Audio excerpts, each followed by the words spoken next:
that if I take the presentation off, I said I'm so worried that if I take the presentation off, I won't be able to get it on again. So please excuse me for that. Apologies for starting a little bit late. Apparently, there's a lot of off traffic lights around our office in Joburg. So we were just giving a couple of minutes for more people to come in. Simone has asked me to just mention to you that this session is recorded. We've had some requests from people that say they can't make it and they would really like to see what's going on. So we are recording it. So I think just as for everybody's interest, this is a hybrid meeting. We've got a physical meeting here in Johannesburg where we are. We have a fairly full room, probably about 15, 16, 17 people in the room. We've got a physical meeting in Cape Town. HJ, I think you're in Cape Town. Can you maybe just give us a little bit of feedback? Hello, Robbie. Hello, yeah. Robbie. Yes, we are here. We've got a half room full of people. We are and very excited. Cool. And then Simone, how many people do we have online?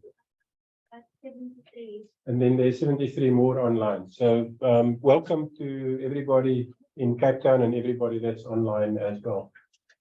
I don't think we should be too formal with the introductions because if we've got to run through everybody, we'll be here for the full hour, 3 hours just for introductions. But just very, very briefly, my name is Robbie Lowe. I'm with Prometheum Carbon. We, together with Utilise for Africa, have been working on the inclusive carbon standard since 2017. If Chris is in the Cape Town meeting, he can maybe just say hi to everybody as well, Chris. I was on my way to the mic. Morning, everyone. Chris, just...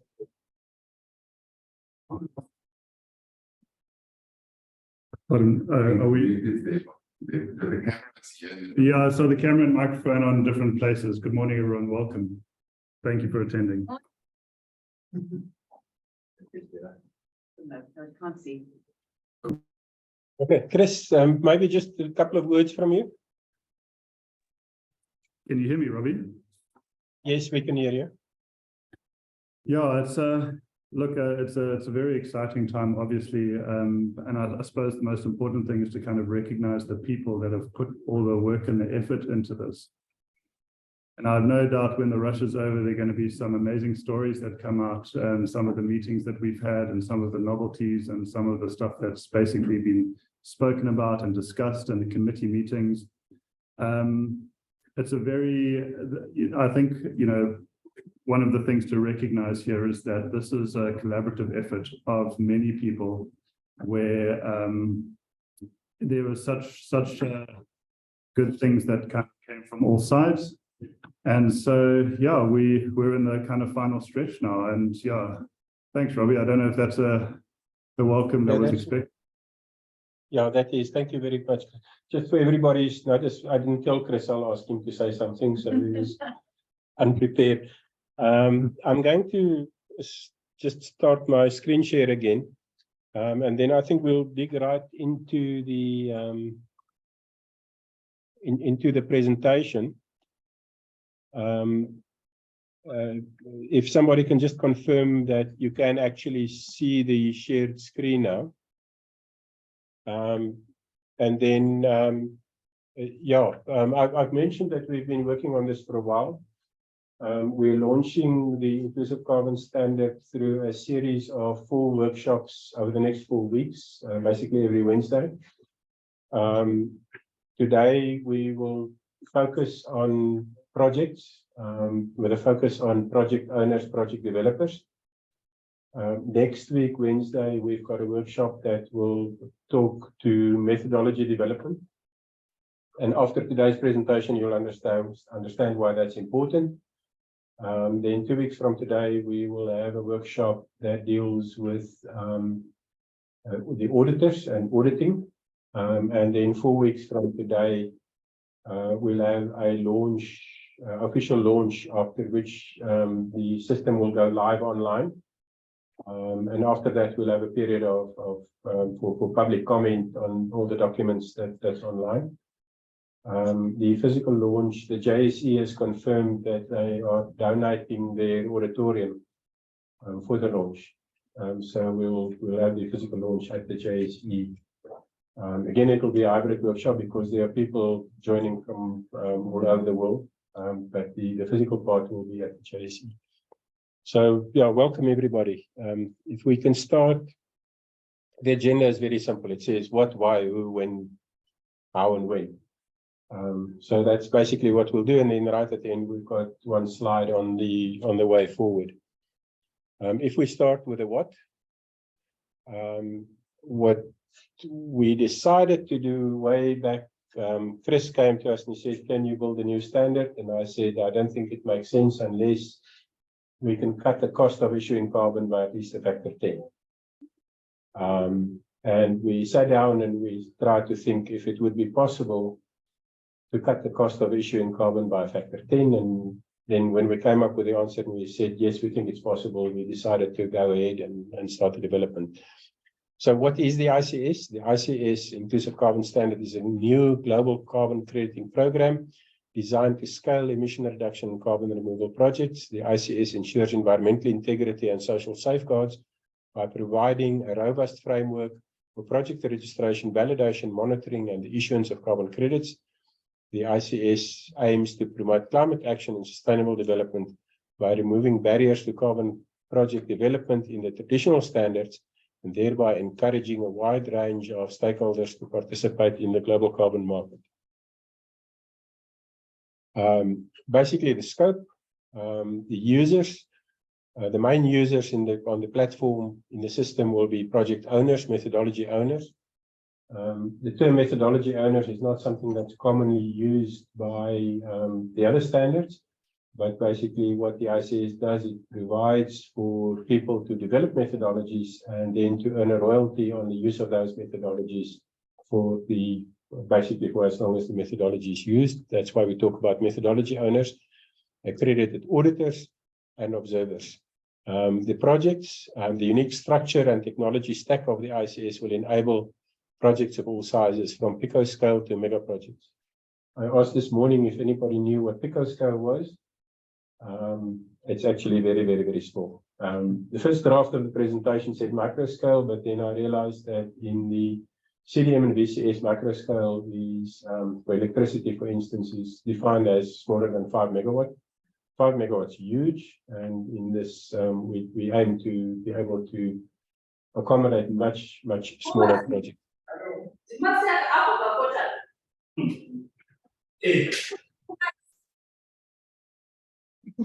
If I can ask everybody online to please just mute the microphones, because we've had some feedback.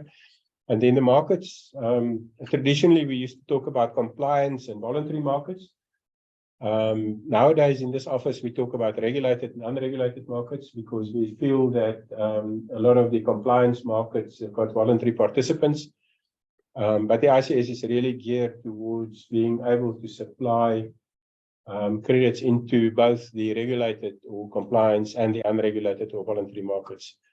And then we'll get into a bit deeper later, but we've got a provision for tagging of projects and credits for those markets. Before we move on, if you can just talk a bit to the project types. Oh, did I skip that? Yes. Oh, my apologies. It was when I had the disruption that on the project types, the people who's been exposed to carbon in the past will know that the other programs or standards like the CDM, VCS, and Gold Standard got categoric exclusion of certain project types. Like, for instance, in some standards, you're not allowed to register a renewable energy project that's grid connected in a non-LDC, for instance, or energy from biomass. We feel that it is wrong to take that type of decision on a project level. We think that, and then the system is built in a way that there are two two categories of issues that can exclude a project. That's additionality and social safeguards. And for as long as a project complies with the basic principles that we'll get into later, in other words, emission reduction, permanence, all of those things, and that it complies with basically additionality and social safeguards, that any project type can be allowed in. Obviously, at the moment, we don't have methodologies for all of them, but we will get there. Thanks, Olivia. This gives us the structure. Basically, the important things, if you can see my cursor on the screen, is the two main bodies with respect to governance structure is the Board of Trustees and the Environmental Integrity Committee. The idea in putting the structure together is to overcome the risk of conflict of interest. So the ICS will be housed inside, or is housed inside, a trust, and the Board of Trustees have got the legal obligation to look at the corporate governance. So fundamentally, they deal with legal compliance on a corporate governance level and with all the money and the finance stuff. The trust deed says that the Board of Trustees may not in any way influence the Environmental Integrity Committee in any issue that relates to the environmental integrity of the credits. And the Environmental Integrity Committee members have got no control over or insight or influence on the economic issues related to this vehicle. So we've got the separation of powers, and the system is set up in such a way that they can't influence each other. And then the day-to-day management happens through the standard secretariat. The Environmental Integrity Committee is supported by a technical subcommittee, and basically everybody engages with the system through the ICS online platform. And we will go into a bit of detail about how this platform is structured, what it provides for, what you can and cannot do on the structure. And then what we've got is we've got the methodology developers, we've got the project owners and the accredited auditors that basically all interact through the ICS platform. The principles of environmental integrity, we've built the ICS on the basis of 3 sets of principles. The first was the ICROA Code of Best Practice. ICROA, and I don't know if we've got people from ICROA on the call, but they work very closely nowadays with a fairly recent development in terms of the lifetime of this project, which is the ICBCM. That's the Integrity Council for the Voluntary Carbon Markets, which recently published the core carbon principles. There's very good alignment between the ICROA Code of Best Practice and the core carbon principles. And then there's also CORSIA, the eligibility criteria for CORSIA. So that was the fundamental underlying principles on which we've built the standard. You see copies of the front pages of those 3 documents down on the slide. The principles that's contained in those documents relate to additionality. It relates to the mitigation activity information. In other words, it must be well documented and well explained. It's based on a realistic and credible baseline. Everybody will know that the carbon credit you get is the differential between your baseline and your project case. If your baseline is not credible, then you basically have got nothing to build it on. The next point is quantified, monitored, reported, and verified. That's basically, we'll spend a lot of time today talking about how we actually achieve that. The permanence of emission reductions, and specifically permanence of carbon removals, is very important, and we'll talk to how we achieve that. No double counting. That basically happens through a series of actions that relates to the legal underpin of the standard, the commitments that's made on a legal basis by project owners, the provision to not double issue between different standards, and then also something that we've been doing a lot of work on recently is to prevent the double counting between different types of environmental attributes. In other words, that you cannot double count between carbon credits and renewable energy certificates, as an example. So all of that's built in. Program governance, I've already showed you in the previous slide. We've taken a lot of time, we spent a lot of effort to build a system where the governance can be sound. What's very important in the governance is also the matter of independence, and we'll talk about that a bit later as well. Registry that is clear, transparent, and it's got a chain of custody. The registry will actually sit outside of the platform. We have been doing a lot of work with a credible international player in the global financial space. We've got two people from the registry here in the audience today. The two that are not smiling, they're serious money people. But they've broken it, they started smiling. So the registry is of very important in this context. And then on the safeguards, the two last point is in the very first draft of the standard, we spoke about no net harm. And after a couple of iterations, we got to a point where we decided to align it with the European Union's principles of do no significant harm. Basically because there is a very large body of knowledge about how to implement do no significant harm as a fundamental principle in the implementation of projects. And then with respect to land-based carbon removal projects, the Cancun safeguards is also brought into the standard. Safeguards, it's very important. Basically, the rest of the presentation will deal about the environmental integrity and carbon emission reduction and removal. So we thought it's important to deal with the safeguards. All projects will have to, in the project registration phase, do no significant harm risk assessment. That is dealt through in an 8-step process. I don't think I have to go into the detail there, yeah, that's forms a very fundamental part. And then land-based projects, which is a follow flag. Flag's a fairly new acronym that stands for forestry, land use, and agriculture. All of those projects will have to also comply with or implement the Cancun safeguards. Fundamentally important in any carbon program is also transparency. This is an abbreviated list of the information that will be available in the public domain. With respect to transparency, the first is the actual standard. The next are operating manuals. At the moment, we've got 3 operating manuals. The first is a methodology manual. That manual is basically something that somebody who wants to develop a new methodology can sit down, read it, and should be able to then log onto the system, develop and upload a new methodology. There's the procedures manual that basically deals with almost all other users, project owners, project developers, accredited auditors.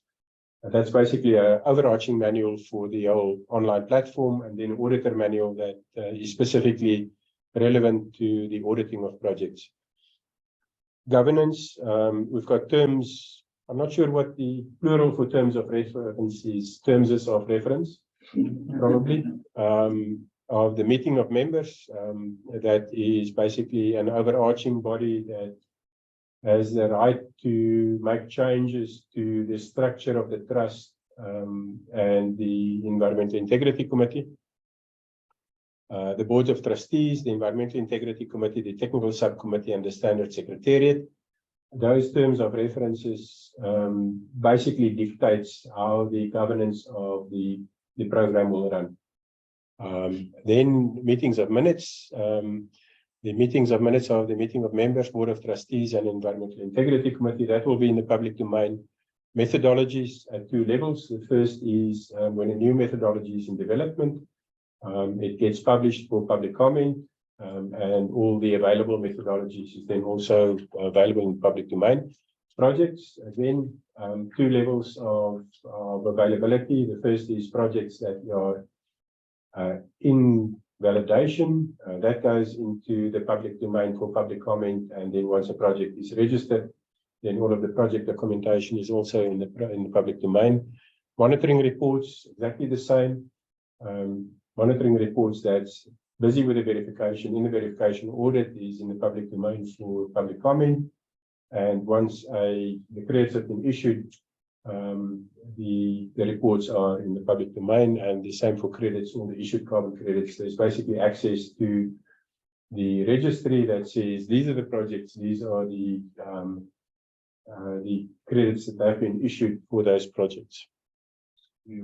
Yes? Are we able to ask questions until the end? I've divided into a couple of sections. Can we maybe take? I'm just worried about the people who's online. So I think what we'll do is after each section, can we break then?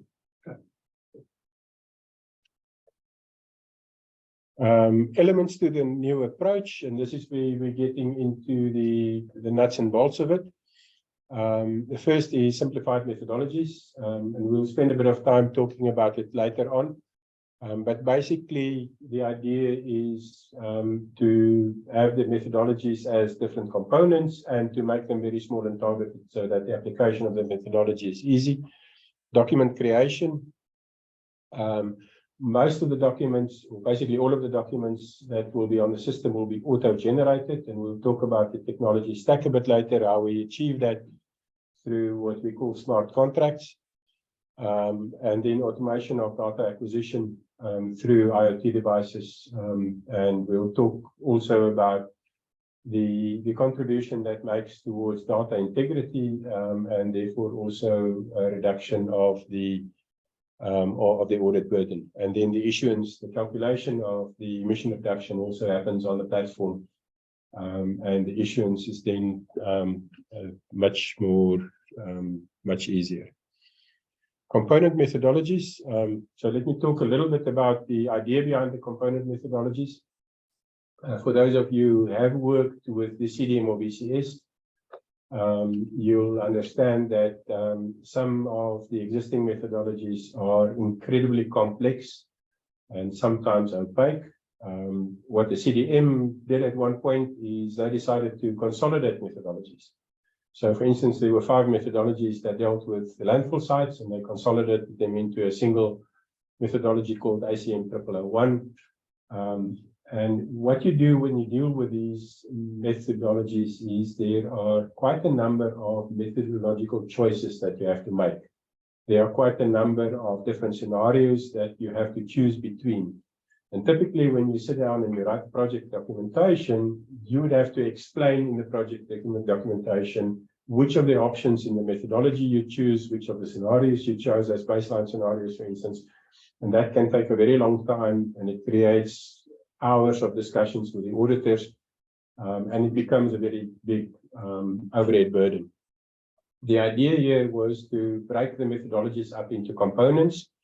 We've got, 6, 7 different types of component methodologies.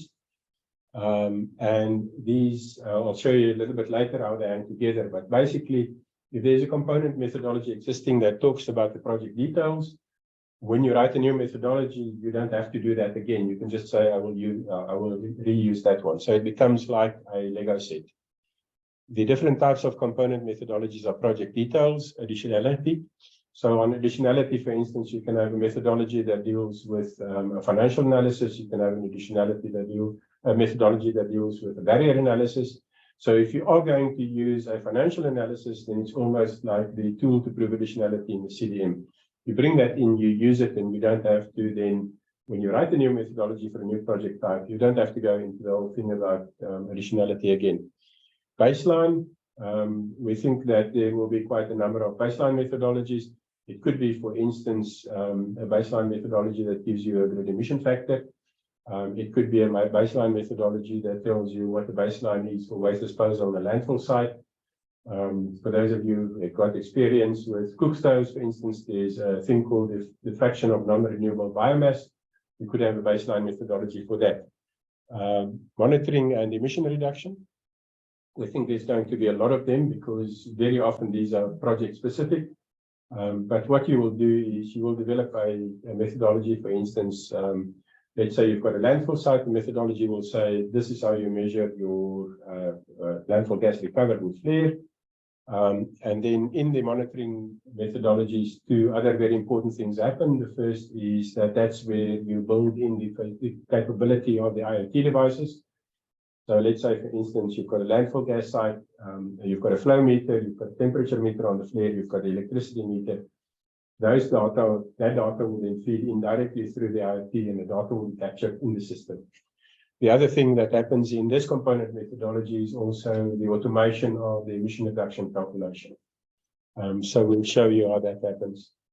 Any carbon removal project has to use a permanence component methodology. You have to say how you prove permanence. And then we've got tagging. So you'll be aware that initially when you had the CDM, the gold standard was initially just a tag on CDM credits. In the VCS, you have things like a CCBA tag, or nowadays you can do things like ST Vista or W+. In all of those standards, those are standalone issues that you do over and above the issuance of the credit. What we provide for here is to actually build that into your fundamental project. In other words, at the end of the day, it forms part of your monitoring plan. It's part of the initial validation, and it's for part of the ongoing verification of the project. We provide for three types of tags. The first is markets. Two examples there is, let's say, for instance, we're in South Africa, and there are certain requirements for a credit to be used in the South African carbon tax system. We basically take the South African carbon tax offset regulations, convert it into a tagging component methodology, and when you go through the audit process, you can actually just confirm all of those things. A second example is there's a lot of activity by large multinationals at the moment to generate credits inside their value chain. So let's say, for instance, you've got a large international mining company, and they set a net zero target. And part of the net zero commitment is to do what some people nowadays call insetting. In other words, do an offset inside your value chain. You can actually write a component methodology that proves that that project was implemented inside the value chain of that company. And in that way, when the credit is issued, it said, mining company ABC, we can actually now prove that this credit was generated inside our value chain, so those companies can then use it as part of their net zero commitment. The second is for co-benefits. Historically, most of the tagging on carbon credits have been for co-benefits. Here, you can basically do almost anything. You can pick an SDG. Let's say, for instance, you've got SDG. Let's say you do a reforestation project, and you pick a SDG like in life on land. You come up with certain variables. You say, this is what we need to monitor to be able to prove that we contribute to this SDG for life on land, or energy access or whatever. And you can tag it for that. And the last one is fairly new. I'm not sure. I'm not aware of anybody that has got this provision, but we found in the market that there is a need for it, and that's for use of proceeds. Let's say, for instance, you're going to roll out a cook stove project, and you're going to take a certain percentage of the proceeds and put it back into the villages where the cook stoves are rolled out. You can actually tag this for use of proceeds, and you can put the monitoring variables in there that says that once you've confirmed the following, these are the things you've got to measure, these are the things the auditor's got to check, and then you can get the use of proceeds tag on your on the credits. Some comments of the projects. All projects must have at least one of the following: project details, additionality, baseline, and monitoring. All carbon removal projects have to use a permanence component methodology, and any project may, if they so wish, use any of the tagging methodologies. Just a comparison with the traditional programs. I've already spoken about it in a bit of detail. In the traditional programs, the methodologies are large, complex, opaque, monolithic. Each project each methodology has got basically the same components as what we've got at the moment. It caters for a very wide range. I mean, you look at the CDM methodology and you can implement the same methodology in Singapore, which is probably one of the most highly economic developed regions on planet Earth at the moment, and in South Sudan, which is probably one of the poorest areas. So those methodologies were written to be applicable in very, very wide conditions and a very wide ranging environment. And the amount of complexity that generates in the development of the projects, I think, is an unintended consequence that came out of the CDM. And standards like the VCS and the gold standard have basically just adopted that. The idea here is to move away from it completely, to get to a point where, as I mentioned, we've got these individual components. The component methodologies becomes very small. It makes the burden on the development of a new methodology fairly light, because you only have, let's say, for instance, you've got a different baseline in a different environment. You can basically reuse everything else from existing component methodologies. So you just draft the component methodology for that specific baseline. That goes through the approval process. And once that's approved, then it streamlines the implementation of the projects very significantly. So what we're doing is we are moving the development and the audit burden basically from the projects to the methodologies. The benefit of that is when you do it in the projects, you've got almost no scaling. You do have a little bit of scaling in VCS group projects or CDM POAs. But if you move it into the methodology, then you've got significant scaling, because basically any other project for which that is applicable can use it. And then we make provision for the benefit of the person who have developed that methodology through the system of royalties. So there's motivation to do it. So that's a bit on the methodologies. Document generation. Any of you who've worked on CDM or VCS projects will know the painful process of downloading the methodology, starting to read it, starting to write your project documentation. You've got a template that you've got to write your project documentation on. In some of these slides, I use the words forever changing. One of the biggest frustrations is you're 90% through the drafting of a PD or a PDD or a monitoring report. And then in the morning, you log on to the CDM or VCS website and you realize the template has changed. So you've got to just go and redo it again.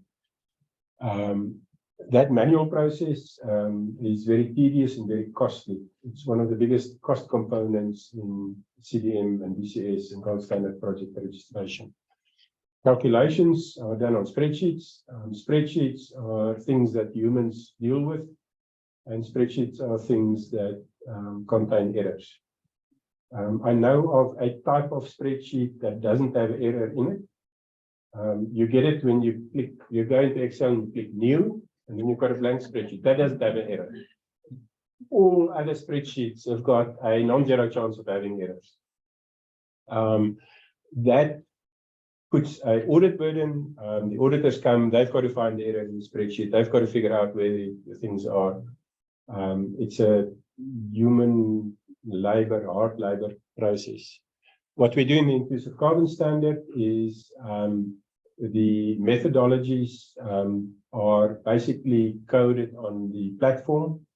In next week's workshop, we'll go in detail through how you actually develop and upload these methodologies. We've built a human-friendly user interface where you can basically sit down and upload the whole methodology with text, variables, the dimensions of the variables and the calculations through the human interface.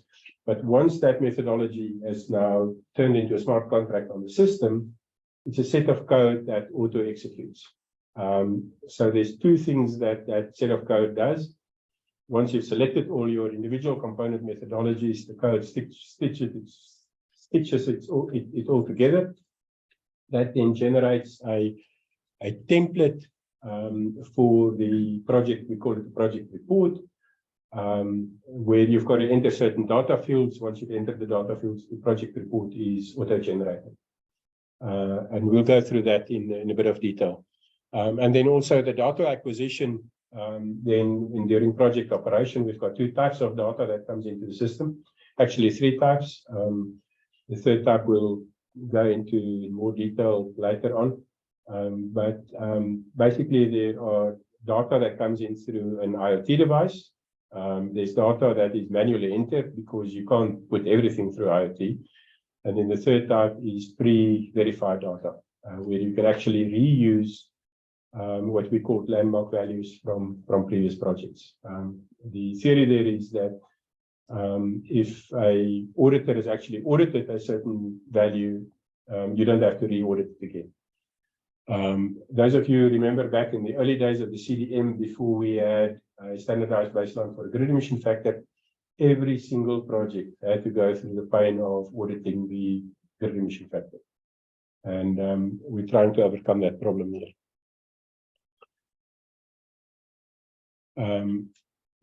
A couple of slides just on other unique features of the platform. The first is what we call landmark projects. You will realize that if you've got a whole suite of component methodologies, let's say, for instance, you've got a component methodology on a baseline and you've got a monitoring component methodology, and the monitoring component methodology has to refer back to the baseline values. If those variables that you use are not compatible, then you can't use them together. So the question is, how do you ensure the compatibility of the individual component methodologies? We do that through landmark projects. So any project that goes into validation using a unique combination of component methodologies, we call a landmark project.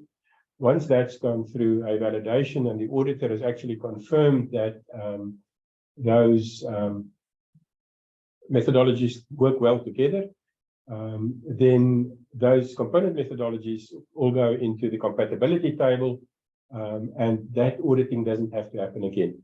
So then you don't have, in future, if projects want to use methodologies from the compatibility table, then you don't have to go through the landmark project process again. So the landmark projects establishes the compatibility of methodologies. Landmark values. Let's take a grid emission factor as an example. We don't have a provision like the CDM for standardized baselines. We've engaged with the DCS, for instance, on getting the DCS to look at standardized baselines, and they seem to be working on it, but they don't have a provision for it at the moment. What landmark values does is, let's say I've got a baseline component methodology for the grid emission factor, and I specify that as a landmark value. Then once that has been audited for a period of 1 year after that, that value doesn't have to be re-audited again. It can be used for a total of 2 years after it, but for the first year, any project that registers as new can actually just use that project, that value without having audited. When the landmark value expires, the next project just has to go through the audit process again. So that's typically, let's say you've got 10 projects using that. If project number 8 comes up for audit the first time after the value expired, then the audit happens during the verification audit of that project, and then it's valid again for people to use it.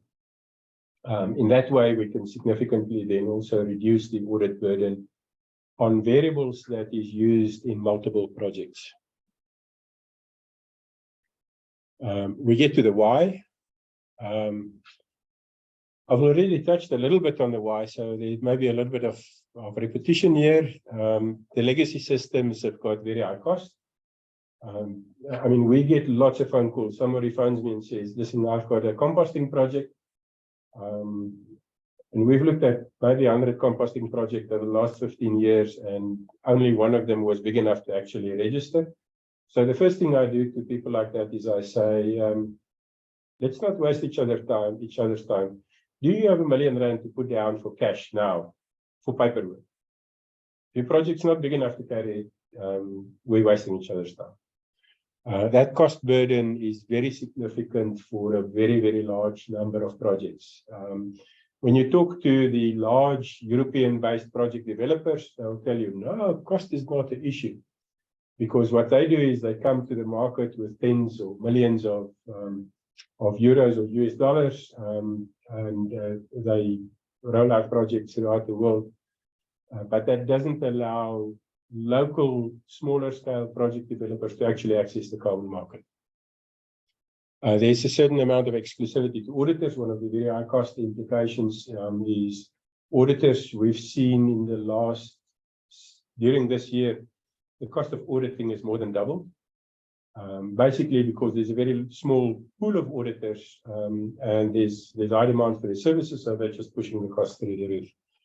Long time frames, it takes you on average between 9 and 12 months to have a project registered. A lot of that time goes into the generation of the documents and to and froing between the person who wrote the project documents and the auditor. There's a lot of time, and then when you hand it over to the standard, then there's more time delays.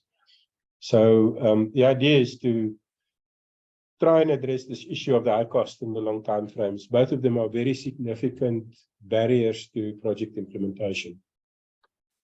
On this slide, we talk a little bit about the relationship between cost and the credibility of the audits, or integrity. What we found is that right in the beginning, the CDM that sits up in the corner there, the CDM is very expensive and was always deemed to be the Rolls Royce of carbon credits. When the VCS initially came out, the VCS had lower cost, but also lower credibility. Over time, the VCS has been moving up this curve. VCS 4.0, it's now up to 4.3, I think. Is 4.4 is approaching the CDM, and they're still moving in that direction. So the VCS is still working on increasing the credibility, and every day we get, like for instance, one of the later things now is you've now got to put a contribution to SDGs in. So the VCS project is becoming more and more complicated with time. Every time there's a new version, there's new requirements, so they're moving up that curve.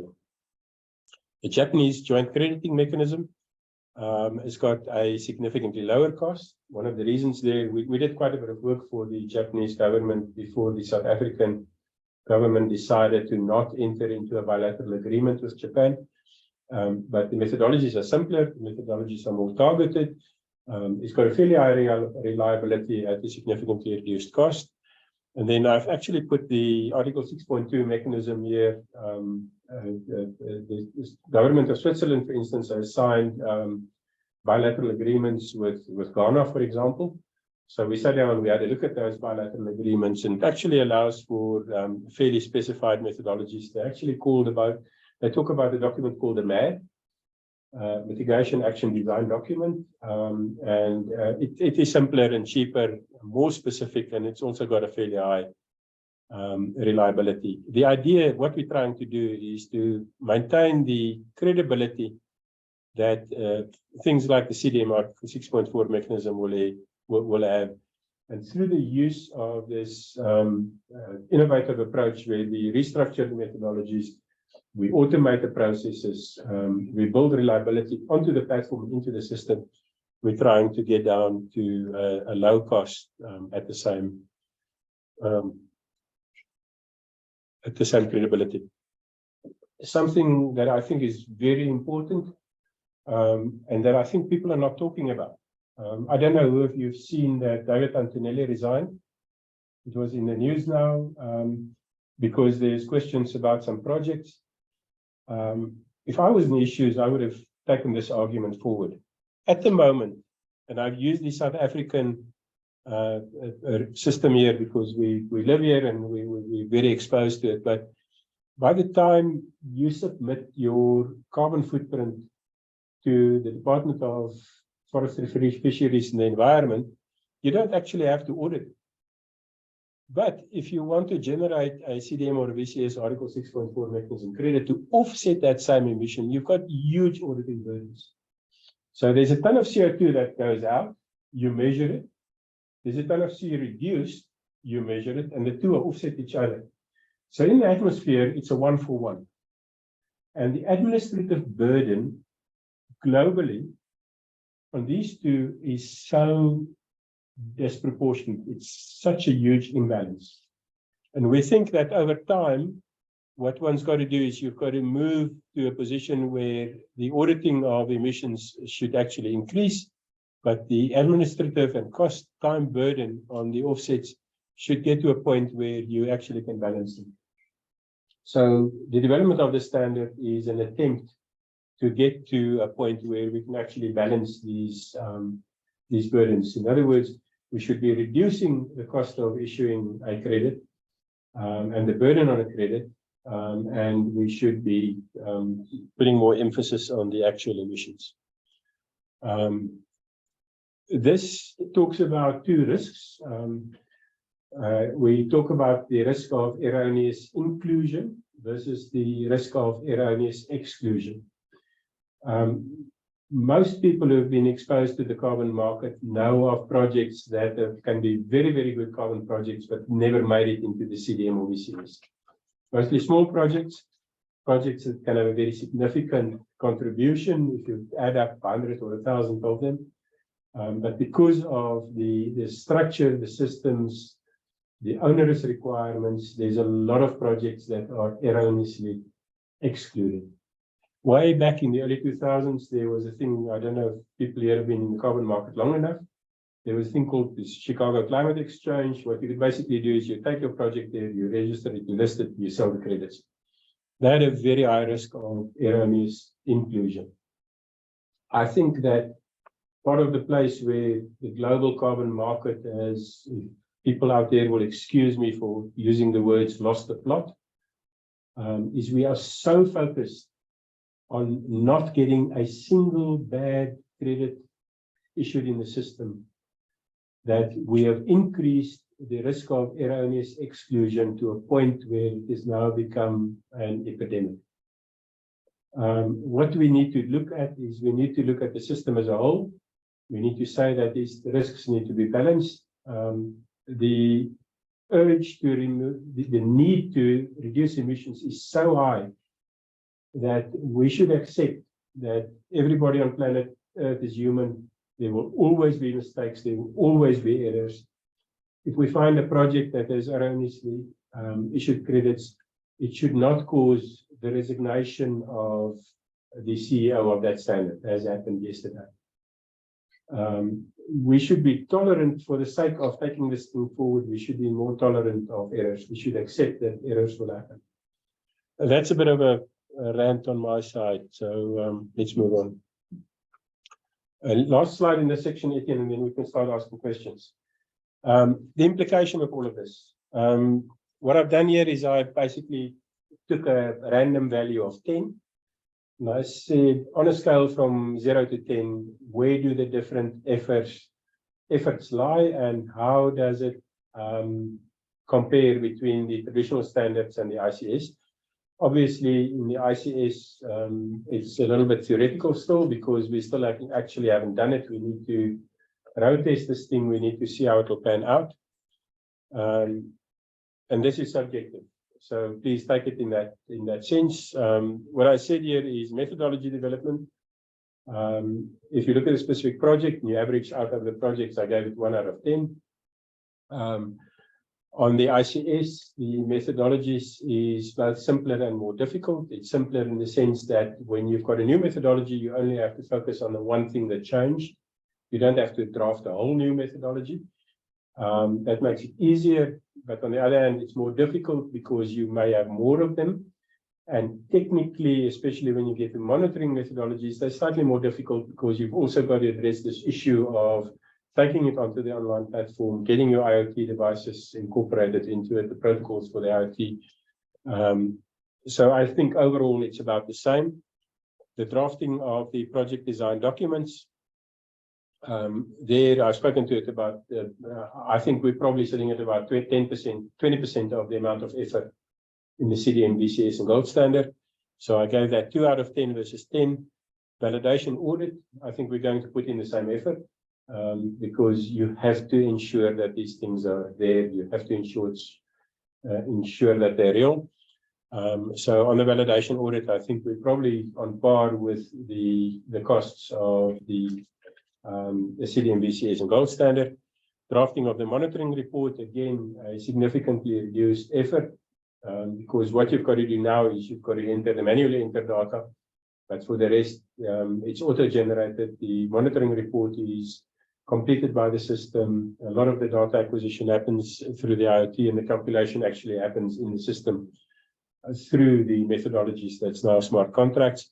And the verification audit, again, is fairly reduced because you don't have to check the spreadsheet, you don't have to check the calculations, you don't have to check the data that comes through the IoT devices. You have to check the manually enter data, you have to check the calibration certificates of instruments, for instance, but there's a huge amount of effort that the auditor doesn't have to take. So we will see how that pans out in real life when the system goes live. Etienne, sorry, I promised to stop after each section, or anybody else. Simone, can you see who asks questions? So maybe let's talk about questions, and shall we give the people online first choice, seeing that they don't have the privilege of being in the room with us? Okay, so I also saw that Chris did answer one, but let me go through. How is traceability addressed? Are there standardized location identifiers to support sharing? Simone, sorry, can we do one by one, and can you speak up in this direction, please? Okay, let me do this way. Question 1. How is traceability addressed? Are there standardized location identifiers to support sharing data across value chains? So that will be addressed in the component methodologies. In the standard itself, we don't make provision for it.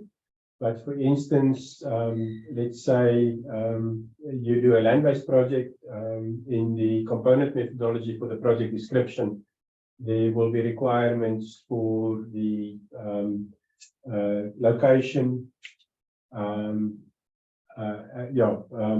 traceability of credits will be addressed in the registry.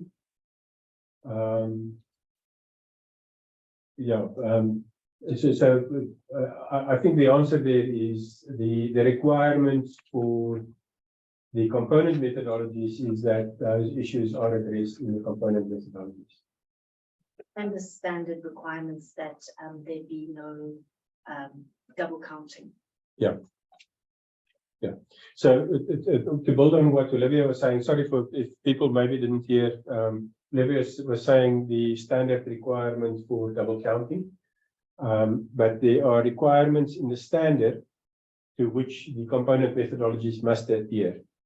And a component methodology that does not comply with the standards requirements will not be approved. That's basically addressed in the standard through the requirements for the component methodologies. Okay. We did have a question from John, but Chris answered that. It was regarding provenance. Okay. And then another question. I have some candidate projects. How could I make the case and/or progress discussions? So one of the things I want as an outcome for this workshop is towards the end of the workshop, I want people to talk about the types of projects for which we will need methodologies. Next week's workshop will deal specifically with methodology development, and it will be very nice if we can walk into next week's workshop with a list of methodologies. So if people on the call can please enter into the chat the types of projects that we would need methodologies for, I will really appreciate it. Okay. How do we get access to the standard and methodology guidelines? That will go it's on the website, and the website will go live after our workshop 4 weeks from today. We're just busy with some final polishing. So you'll understand there's a huge amount of work that goes into it. In ideal world, I would have loved to make it available today, but we are going through a couple of final rounds of polishing and reviews before we make it public. But all of the documents that I listed on the slide that dealt with transparency will be available online on the standard website. Okay. So John did ask a follow-up question to Chris's response. So I don't know if are you able to access the chat to look at, if you want to add anything?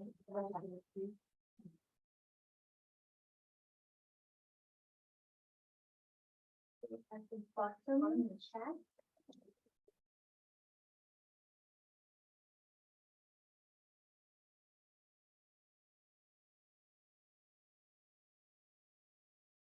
Thank you, Chris. So then to qualify, the party submitting the construction stored carbon methodology would need to justify the permanence used. Yes, definitely. So what would happen there? I think everybody should be able to see the chat on my screen now.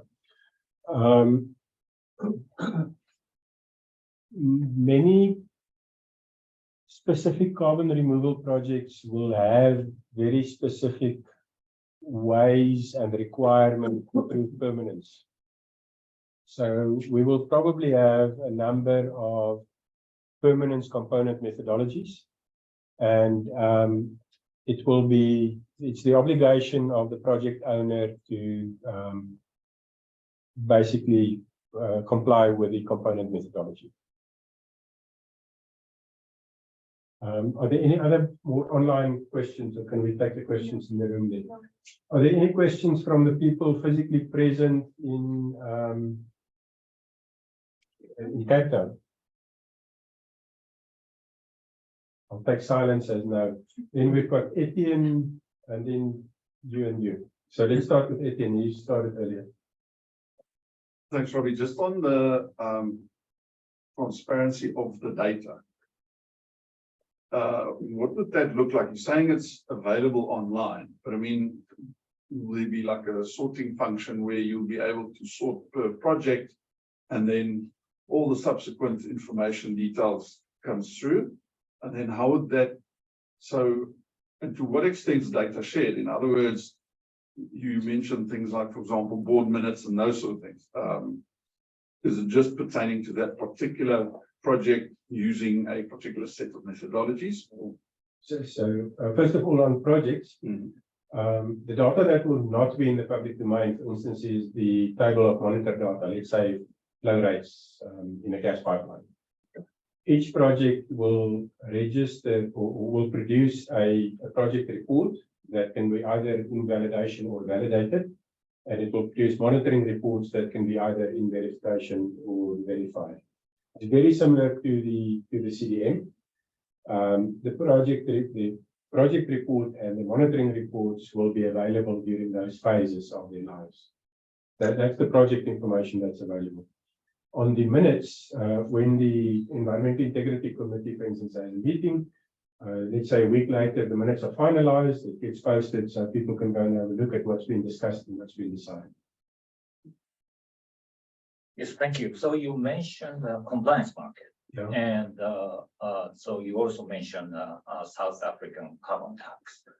And I think there is no Article 6.2 agreement going on between South Africa and any other government so far. The only compliance market I would see is Article 6.4 ER. Are you working on to make the project to be Article 6.4 eligible? No. So the compliance market you mentioned is only applicable for the carbon tax in South Africa. Okay, I understand. At the moment, we know that the VCS, for instance, has agreements with certain countries. And we think that this will be a possibility for the ICS as well. We have spoken to a number of people in other Southern African countries, and there's interest from other Southern African countries. Yeah, but fundamentally, the first point would be the South African carbon tax system. Got it. Thank you. I just have a question on projects. So when you say projects, if I have a facility that's registered under a project, can I add facilities to that, or do I now need to register multiple projects? How's a project? So the one thing we don't have, and I'll explain to you why we on purpose didn't put it in, is in the CDM you've got the program of activities or POA. In the VCS you've got group projects. The reason why they brought that in was basically because the hassle you've got to go through to register an initial project is so big. We think, we hope, we believe that the amount of effort you need to do for an individual project at the moment in this system will be even less than the amount of hassle you would take to include a new project instance in a VCS group project or a new component project activity or CPA in a POA. So by streamlining the project registration process to a point where it's actually easier to register a new project here than what it is to include a CPA in a POA, we think it doesn't make sense to have a POA for a group project like the CDM and VCS. So each project will be on its own, a standalone. You basically log on, you pick your component methodologies, you complete the data input points on the in the template, and then the audit process for that new project is going to be similar or even less than the audit process for a project inclusion in the POA or group project. Okay. I'm just thinking, I mean, as a renewable energy developer, facilities, many small facilities, registering each and every one, but just adding. So you can lump them together, and then you can register it as a project. And by the time you would include the next project instance or CPI, you just register a new one. Okay, so you can bulk them up and then Yeah. register them as a group, and then bulk up and register as a group again. So, okay. That will depend on the component methodologies, but you can write the component methodologies in a way that allows for that. So, for instance, you've got 20 individual ones. Your component methodology would have to be able to take the IoT feed from 20 different meters. So it's a function of the component methodology, and at the moment there's a white piece of paper as far as component methodology is concerned. And if we're able to aggregate that and submit it as one data feed, that make a difference. Theoretically, you can do that. What would have to happen then is when the auditor comes, the auditor would then have to look at that aggregation. So now you push your audit costs up again. So if you want to do that, then you've just got to make sure that you know what the impact is of that's going to be on the audit cost. Okay. Yes. So could you speak a little bit about the sort of timeline between, say, verification and issuance? But I know that's also a drawback. Are you coming into that? Yeah, sorry, we've got a timeline on the project rollout. Yeah. What we're hoping, so what I'm saying now is very theoretical and based on hope. You know, let's say you put the PV panel up and you charge your client on a monthly basis for the kilowatt hours generated. Carbon should be that simple. You should be able to say, I want to issue for the month of May of 2023. You enter the end of the day after the previous, the end of the previous monitoring period was the 30th of April. So your start date of your monitoring period now becomes automatically 1st of May. You should be able to log on to the system and say the end of this monitoring period is the 31st of May 2023. Press the button. There's no manually entered data. The system is generated automatically, and the audit of that should be very simple. So in theory, that should be able to happen very, very quickly. We will have to see once we live, we'll have to see how it goes, what happens. Sure. Any more questions, or shall I move on to the? There's quite a few Oh. online. Okay, can somebody read them for me? I can't. Yes, maybe if we scroll a bit more, or should we I think the, Oh, there's some that's not. I just want to keep an eye on the time. we scroll a bit. Okay, I think we got to Gwyn Foster. She said, I would like to discuss the methodologies for value chain traceability. I specialize in market access for agricultural produce. Data integrity is key. The project is brilliant. And maybe it was touched on before in terms of traceability. Yeah, no, it wasn't. Because I think this is a different, this is basically, there's been some blockchain-based projects, for instance, where you can sit in a restaurant, you can scan your menu and you know that the fish you're eating was caught a week ago on that boat and it was transported on that truck. I suspect that this is what it talks about. We do not on the ICS platform provide for that specific type of traceability. What we do is we say that you can write a component methodology that would capture certain information with respect to the life cycle of certain products. I think it's a fairly, it can be complex, and it really depends on the ingenuity of the authors of the component methodology. It's like when, way back when the first spreadsheet was called VisiCalc, when this first spreadsheet was made, people said, I can actually add two cells together, and that was it. But today we're doing a lot more complicated things. So what we've got on the ICS is we've got the principles that we basically didn't think up. It came from the ICROA core carbon principles and the CORSIA eligibility criteria. Basically says it's got to be real, it's got to be permanent, it's got to be verified, those things. That's the one constraint. The other constraint is the platform. In the platform, you can basically build anything on. As long as it works on variables that you can define. I think we're going through load shedding switchover, so we may lose. As long as you've got a variable that you can define and you've got a equation that you can use, calculate those variables, you can do anything. You asked the question, Gwyn. Gwyn, I think to answer your question, it really depends on the ingenuity of the developer of the component methodology. Next Can I question. comment very quickly, please, Robbie? What we are facing... Is it Gwyn speaking? It's Gwyn speaking, sorry.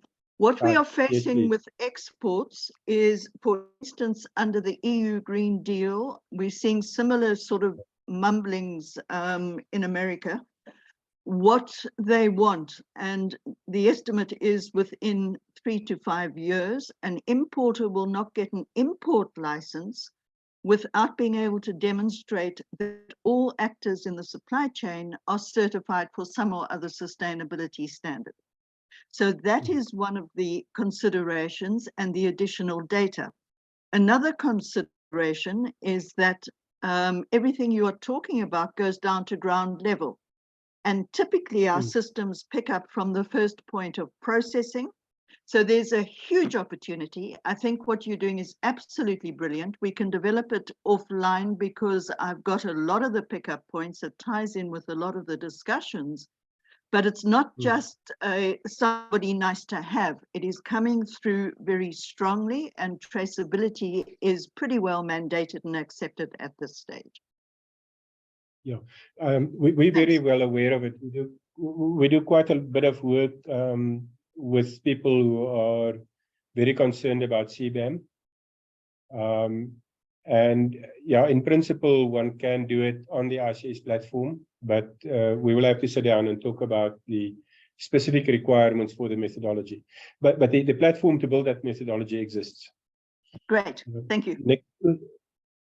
Next question, I'm just going to read on the screen here. It says, we are developing a system, sustainable agricultural value chains that monitors impact across value chains. Data-driven solution is how to scale the impact in food systems using carbon standards, i.e. hemp, regenerative organic agriculture needs to quantify the carbon sequestration potential. Yes, and what's it, Matt? The answer is exactly the same as for Gwyn. The system can, in principle, do it, but it depends on the ingenuity of the people who actually write the component methodologies. Greg asked, how is credibility quantified? The answer is there's a set of criteria. The three sets that I spoke about was ICROA, the ICBCM, and CORSIA. They've basically defined what a good quality carbon credit is. And that's basically what we've worked on. I'm sure there are other people that's got other requirements, but the requirements that we work to are those three standards. Next question from Grant.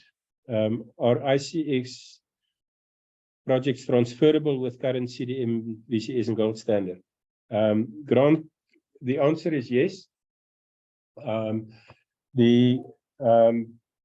You cannot bring a project onto the ICS if there isn't a methodology on the platform. So in order to bring a methodology, a project on, you will have to develop methodologies, and you'll have to upload it onto the system. We did make provision in the standard itself to say that if a project has been registered under the CDM, VCS, or gold standard, then, for instance, as an example, additionality will assume to have been proved. Basically, because the market out there accepts the proving of additionality by those standards. So you don't have to reprove additionality as an example. We will have to see when we start operating the system what the fine detail would be to transfer projects out of the CDM or VCS. We did spend quite a bit of time in the development talking about principles like, for instance, if you've got a VCS project registered, it had a 10-year crediting period, and there's only 3 years of the crediting period left, then you can't add another 10. If you do transfer it, then you would only have access to the last 3 years. If there is a delay in the registration, in other words, there's a gap where the project, let's say, for instance, you had a CDM project, the CDM stopped issuing in 2020, December of 2020. You only get this project onto the ICS platform on the 1st of January 2024. There's a 3-year gap that you couldn't issue credits. That 3-year gap can be added onto the end. You cannot issue any credits on the ICS for a time that it wasn't connected to the system, the project wasn't connected. So other than the VCS that allows you retroactive of 2 years, that won't be that won't be applicable here. But in principle, yes, and there's quite a bit of detail that one needs to talk to. Next question was from Gwyn again. Sorry, Grant actually had a second question. Yes. Are you considering ICROA recognition in the future? Definitely, and we'll get to that. Grant, there seems to be a very close cooperation and linkage between ICROA and the ICBCM. We think that by the time we actually get the applications in, by the time the system is up and running, we will probably only have to do an ICBCM application, but it's definitely has been part of the design right from day one, and it's definitely on the cards.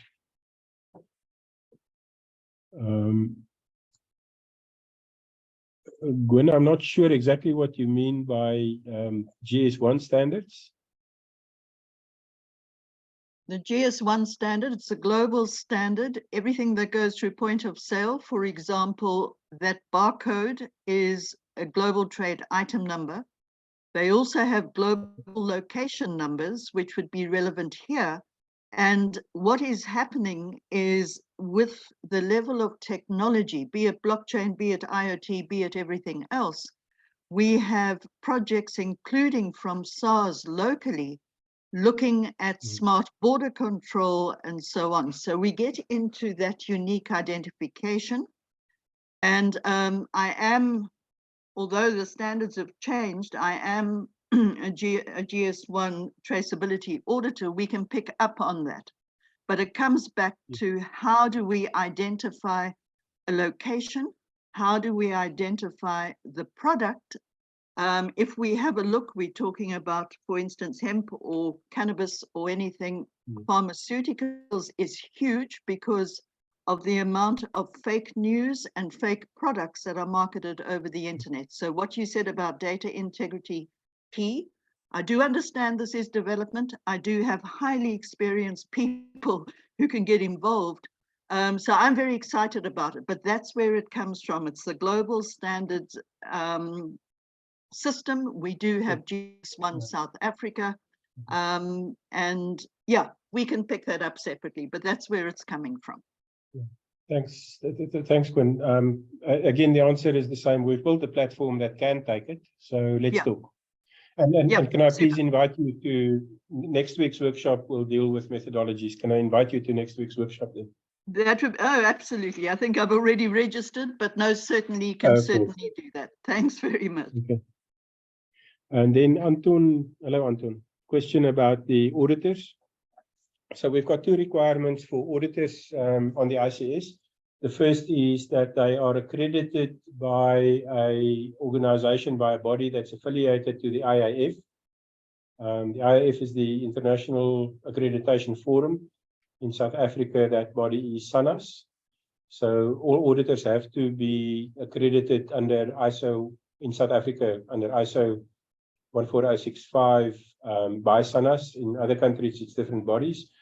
That's the first requirement. And the second requirement is they have to complete an ICS training course. And the training will really just educate them about the use of the platform, because you actually do the audit on the platform. And secondly, just the principles of the ICS. So they need to understand the underlying principles. What we found is that when we started moving from the CDM to the BCS, for instance, the CDM has got more stringent requirements than the BCS, and we had CDM auditors auditing BCS projects and insisting on using CDM methodologies. And that placed an undue burden on the BCS project because there were requirements that the BCS did not have, but the CDM auditor felt this is how I've always been doing things, and therefore I want to do it like that again. Not only want to, but very often the auditor's internal procedures require that. And what we need to make sure is that the auditor on the ICS projects don't bring the CDM habits into it. The approach to auditing is fundamentally different. There are some very, very fundamental things that is taken care of by the system, and therefore the audit burden should be reduced. So we need to make sure that we actually get that saving that the system was designed for. Next question was from Lisa. Will training be available? Lisa, in principle, yes. The only audit training that we're currently working hard towards is auditor training. But if, for instance, the next level would be, and we haven't actually got a work stream on that at the moment, would be training for methodology developers. And thereafter, it would be project developers. But what we are trying to do out of this series of 4 workshops is to start building a very strong community. And if the community requires that, we'll definitely consider that. I think that is the one more. Where do I find it again?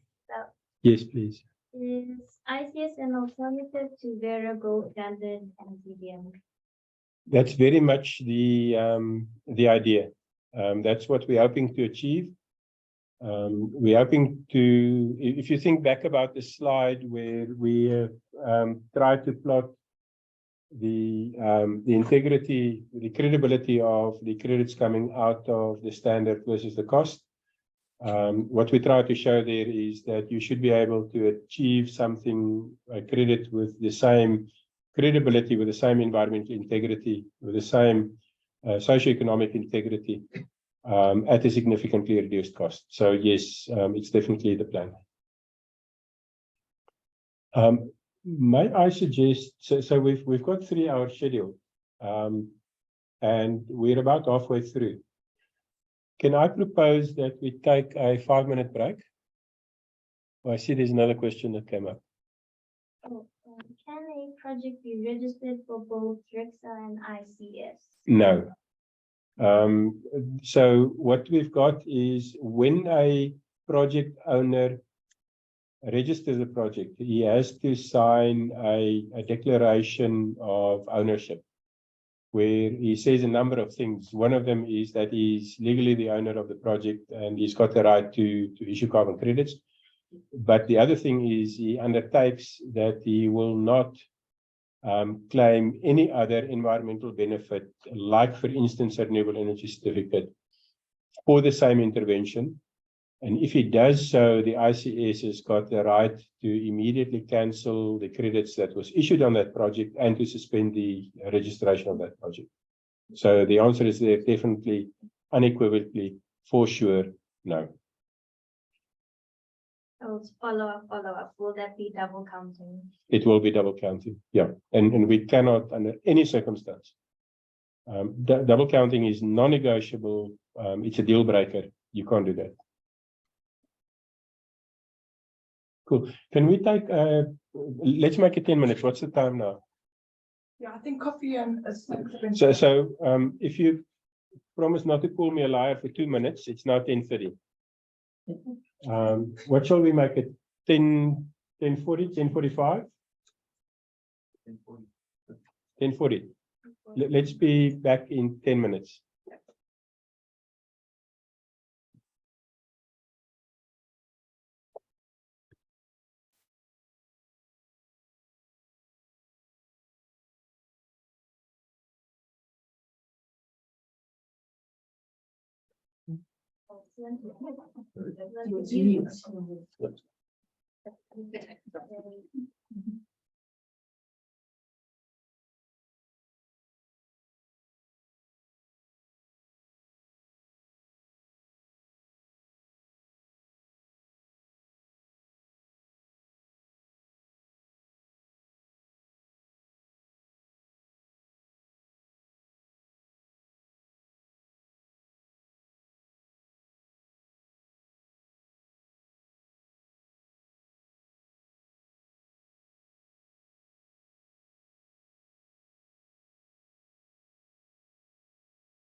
So we have to. Hello, everybody. Yeah, my master son's interested in EV.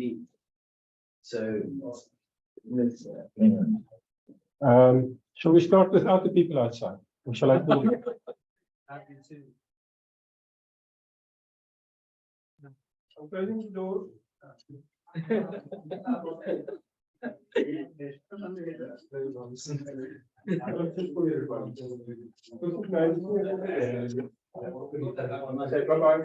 Closing the door. You know, last week I spoke coffee with Dr. I was alone in one of the rooms. For the people in Cape Town and the people online, I'm just herding the cats into the room, yeah? No, I've unmuted. Can everybody hear me? Yes, we can. Ah, cool. I'm looking at me. Yeah, we just, I threatened to close the doors. So I think we've got most people back. The next point that we talk about is who. Can I start? Are the people on the call happy that we start? I'll take silence as yes. All right, Robbie. The question is who?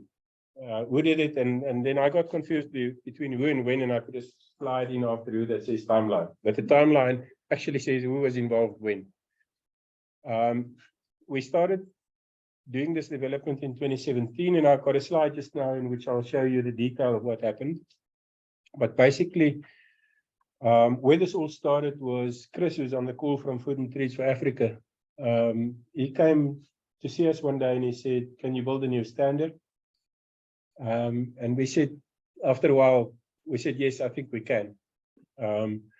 So to date, the development has been funded and driven by.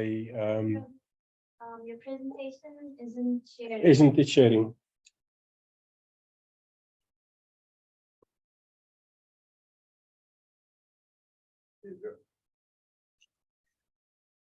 Is it sharing now? Yes. Cool. Thank you, Simon.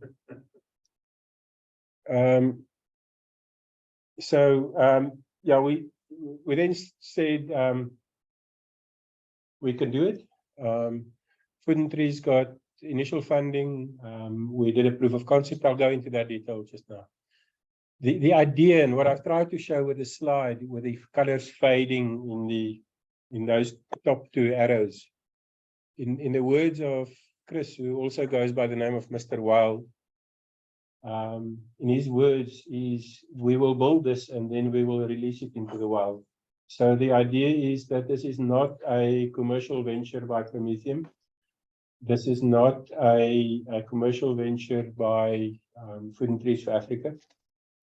This is something that will be released into the wild. It will stand on its own legs. It will become independent.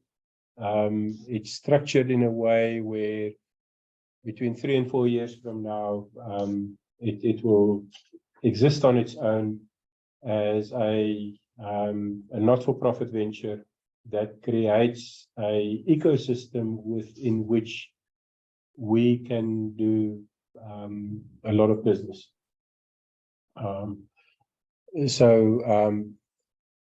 What we've got is, if you can see my cursor on the screen, Food and Treats for Africa and Prometheum, who came into it initially. During last year, we formed the Environmental Integrity Committee. We've already had something like about 5 meetings. And we need to bring together a group of members that will phase in over a period of time as Food and Trees and Prometheum phases out. So the answer to the who question is really, we don't know yet, but we know that it's going to be independent. It's going to stand on its own legs, and we hope that it will do well then. The next, sorry, I just need to go down one slide. Why doesn't it not want to go down? Also, who is the Environmental Integrity Committee at the moment? I've been skinnering about Chris. You see him there. We've got Laura. She's the deputy chair at the moment. I think Laura is with Camco. We've got David Cornish. David has been in the carbon space, I think, as long as what I've been. David is very, very, very experienced in carbon. We've got David Marioni. I think David's on the call today. David, you're based in Malaysia, I think. Also with one of the very early carbon pioneers, started looking at carbon credits more than a decade ago, understands what's happening in the space. Jason Scheffler and Karthik from India. It's also got a very deep wealth of experience in the carbon space. Approvals, I've already touched on this. I don't think I have to go into it in a lot of detail again, but basically ICBCM, and under that, I really see ICROA as well. Corsia and the South African carbon tax system is the approvals that we will seek now. Also as part of the who question, because the question is who then will stand behind the standard, who will say that the credits coming out of it is actually something worthwhile that can be sold into the market. Now we get to the interesting part. As I said, we've got the 4 workshops. This one deals with projects. The next one will deal with methodologies and then auditors. This is the life cycle of a project. Basically, the project owner selects the component methodologies. The system then generates, so everything that happens on this line happens on the online system. And the same is true for all the other lines. The system auto-generates the report template. The project owner then completes the template, and then the system generates the project report. This is the equivalent of the CDM's project design document, or PDD, and the VCS project description, or PD. That then goes to an accredited auditor. The auditor audits and approves the project. It then goes to the Environmental Integrity Committee, who confirms the project approval, and then the approval happens on the platform. The project owner then goes into the operational phase. He operates the project. From the project itself, we get 2 types of data. We get the manually captured data and the data from the IoT device. That together then generates the monitoring report of a year. The monitoring report is audited and approved by the accredited auditor. It's confirmed by the Environmental Integrity Committee. The issuance then happens on the platform, and the project owner receives the credits. That's basically how the system is put together. If we look at the technology stack, basically, we've got it all sits on a Ubuntu server at AWS. We've got a user interface. That's basically a web front end. Those are just the technology platforms that's used to build the front end. In the middle, we've got both a database. It's running on MySQL. It's basically got a user management system where you've got companies, and for each company, you've got users. You've got the methodologies. You've got the projects. In the projects, we've got the project that reports the monitor data on the issued credits that sits in as part of this database. And then we've got a mathematical solver that runs in there. It's called AMPL, which is an abbreviation for a mathematical programming language, I think. That thing can absolutely do magic. You can throw any equation at it and it will solve it for you. And then on the technology front, we've got a certain number of IoT interfaces already, and we think that that will grow significantly as people start developing the monitoring component methodologies. But basically, the IoT protocol then gets built into the monitoring component methodology, so that you can actually feed the data into the platform. So this is almost the same, a different way to look at the previous slide. basically, you've got a number of approved component methodologies for project details, additionality, baseline monitoring, and tagging. What I've done here is if you look at the dark green block here, I said the dark green ones are all compatible with a specific project and with each other. So as a project owner, you come down, you select one project details methodology, you select one for additionality, you select one for baseline, one for monitoring, and then you notice that I didn't highlight dark green the tagging methodologies because in all likelihood, they will be compatible with just about any type of project.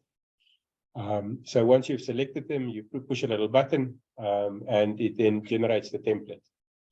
You then complete the template as the project owner, basically entering all the data that's required, and the system then generates the project report. Then your PDD is written.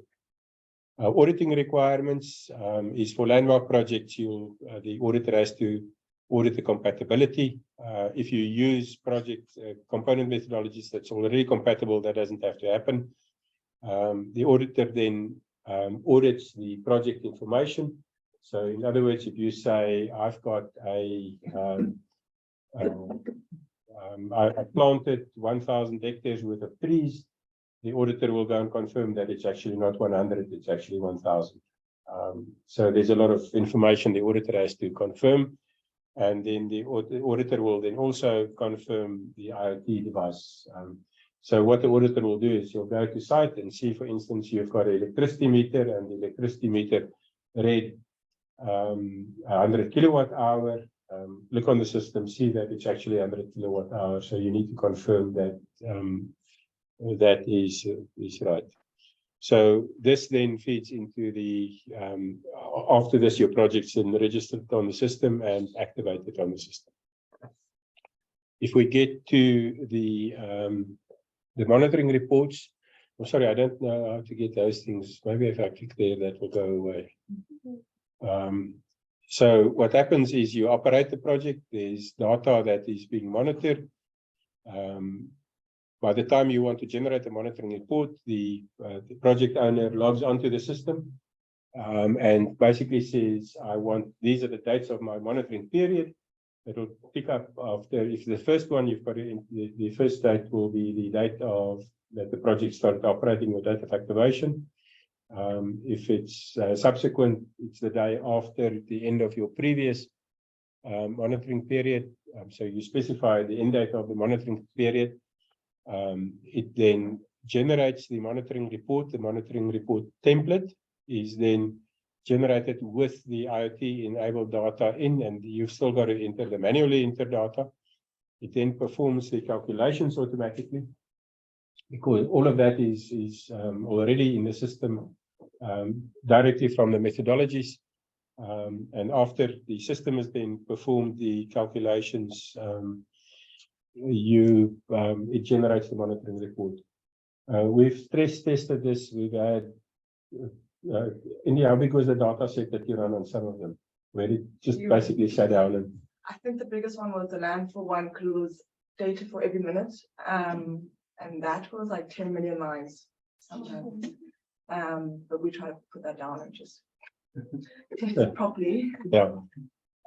Then when you get to the auditing, for the data from the IoT devices, the auditor basically has to confirm that the calibration certificates are valid, that the IoT connections are secure, and you can do a possible spot check of the data to make sure that that's actually there hasn't been anything hasn't gone wrong. And then the manually entered data is normal audit procedures like you would do for the CDM or the VCS. You'll basically confirm that that data is correct.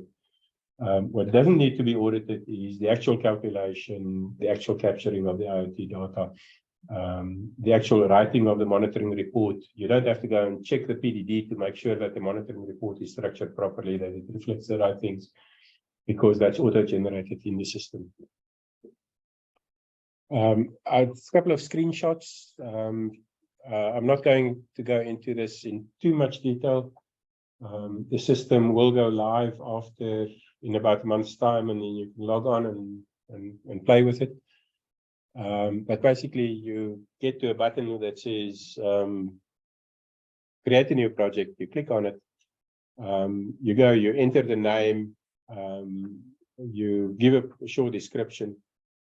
You get to a point where you now get a drop-down list with the available approved methodologies. If you specify this as an example project, then you can also have access to methodologies that you're developing that has not been approved yet.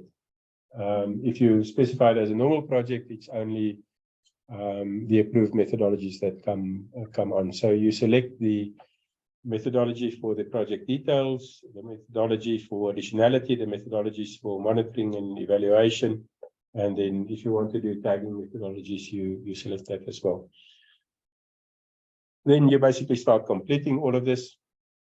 The methodology then creates the template. You enter the information about the template. And then once you've done that, you click this little button that says you complete the project report.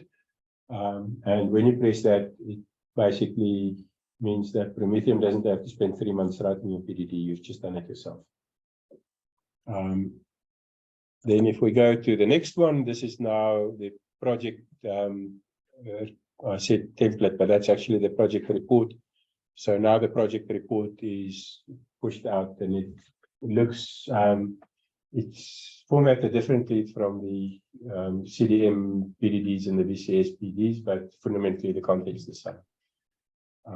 So you've got this report. This report then goes onto the website to answer a question earlier. This is the information that then goes into the public domain in 2 phases. Initially, during the project validation stage for public comment, and after project registration, it's available for the record for members of the public. Oh, sorry, this is the report. But just a couple of screenshots. Next question is when? This is the history that we've been going on back in 2017. When we first started thinking about this, we asked for a meeting at National Treasury. The people who are from South Africa will know that National Treasury is the custodian of the Carbon Tax Act and the Carbon Offset Regulations. The Carbon Tax Act says that in order for you to supply credits into the system, it must be from an approved standard. And then it said the approved standards are the CDM VCS gold standard. And then it said, or any other standard that the minister may approve. So we sat down, we had a meeting with National Treasury and the DMRE. And we asked them, if we take the trouble to develop the standard, will you consider it for approval? We can't say, will you approve it? Because they don't know what the standard is going to be. But we want to make sure that they will actually consider it for approval. And the answer was yes. They then went out, and we'll get just when we talk about the framework, I'll get back to that. So between 2017 and 2019, we built a proof of concept. The initial idea was to build this on a blockchain.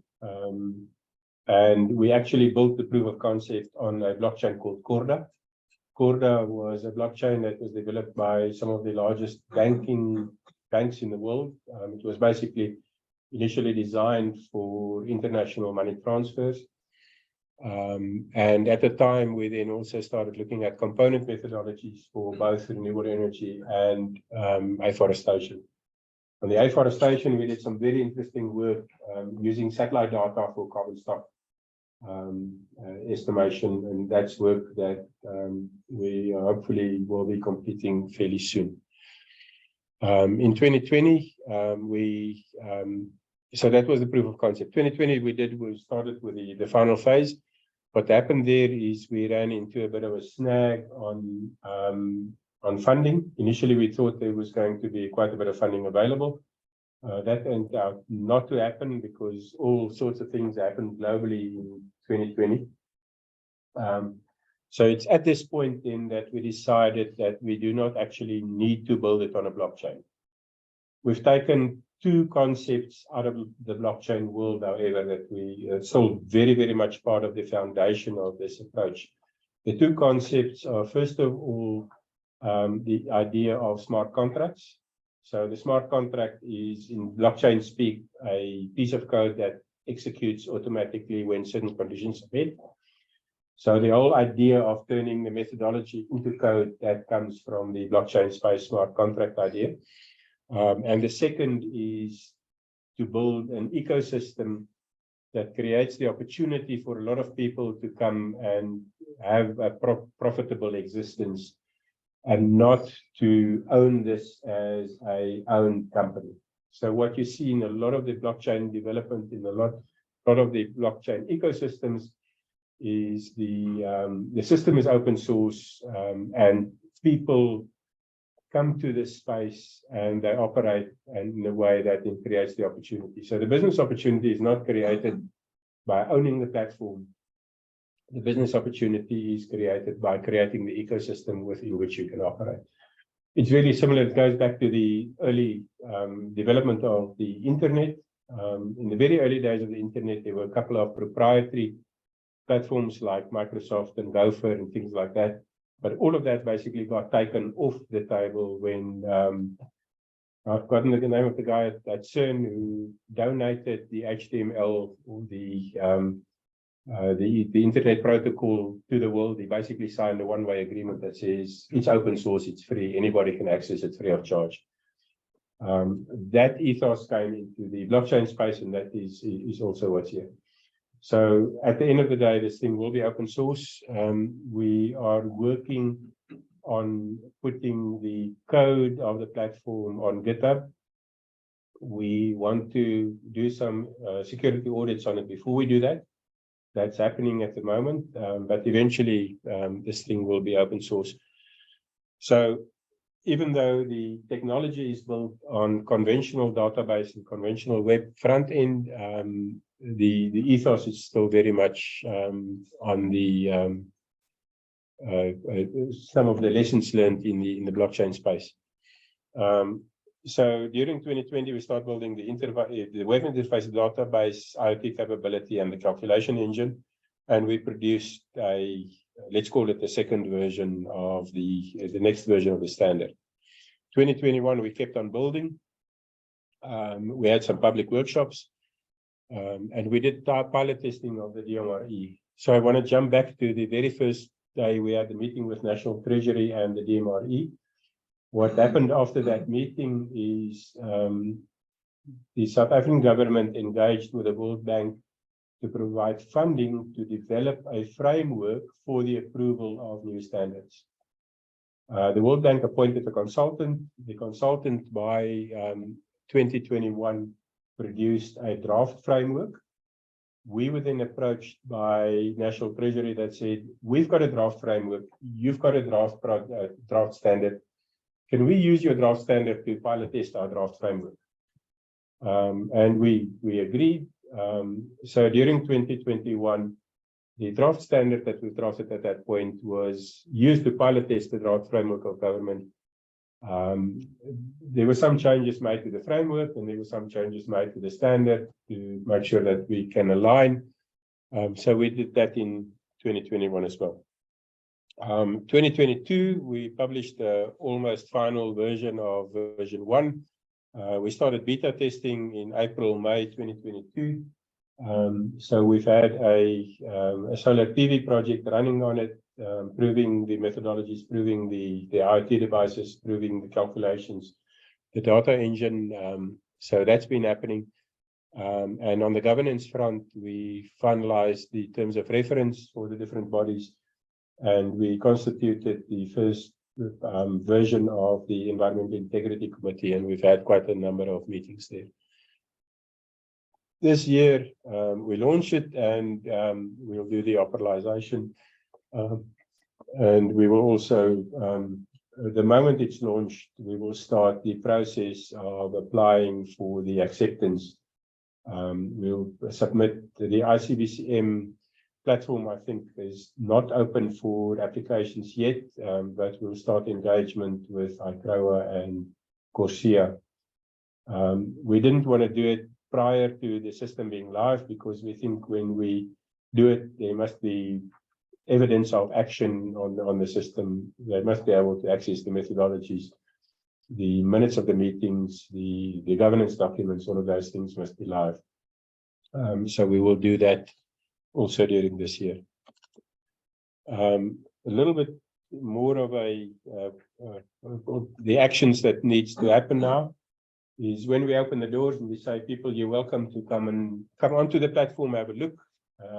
We will have 1 or 2 methodologies live on the system, so we can have some project activity already, but we think that initially the main action should be around methodology development.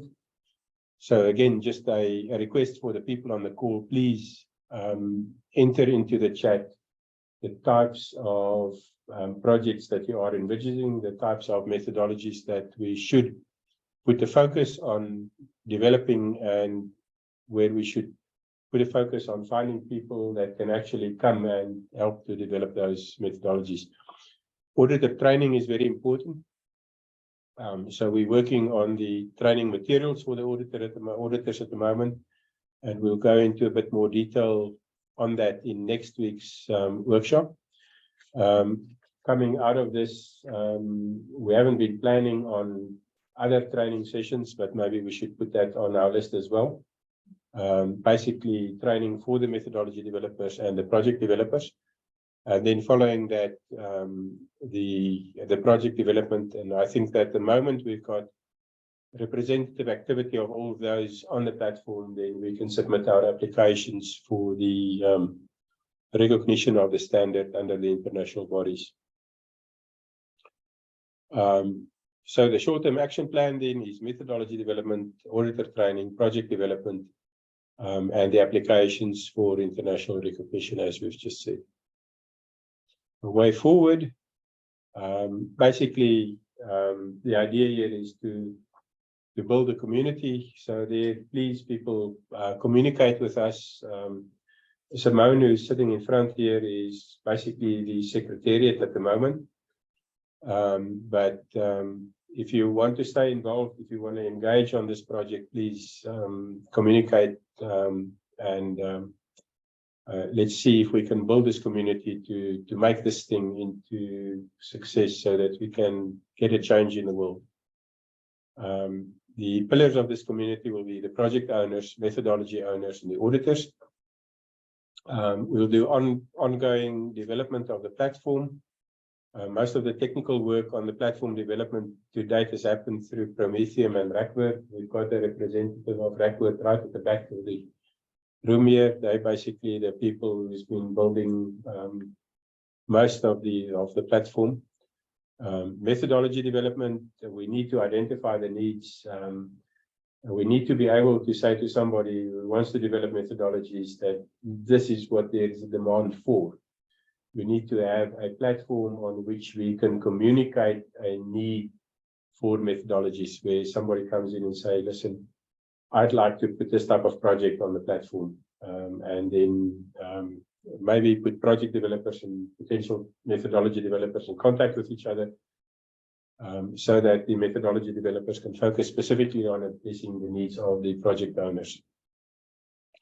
Auditor community, that's very important. We need to build this auditor community. We need to get auditors onboarded on the system. Without the auditors, nothing can happen on the system. It is a non-negotiable in terms of the environmental integrity to have these projects and the methodologies audited by independent accredited auditors. So that's incredibly important. Ongoing strengthening of the governance structures. We need to really, we've got the makings of the governance structures. We've got the molds in which to cast it almost, but we need to develop the capabilities. We need to expand the teams. We need to build very hard, work very, very hard. At the end of the day, the long-term success of this cannot happen if we don't have a governance structures and people in the governance structures that is absolutely beyond doubt.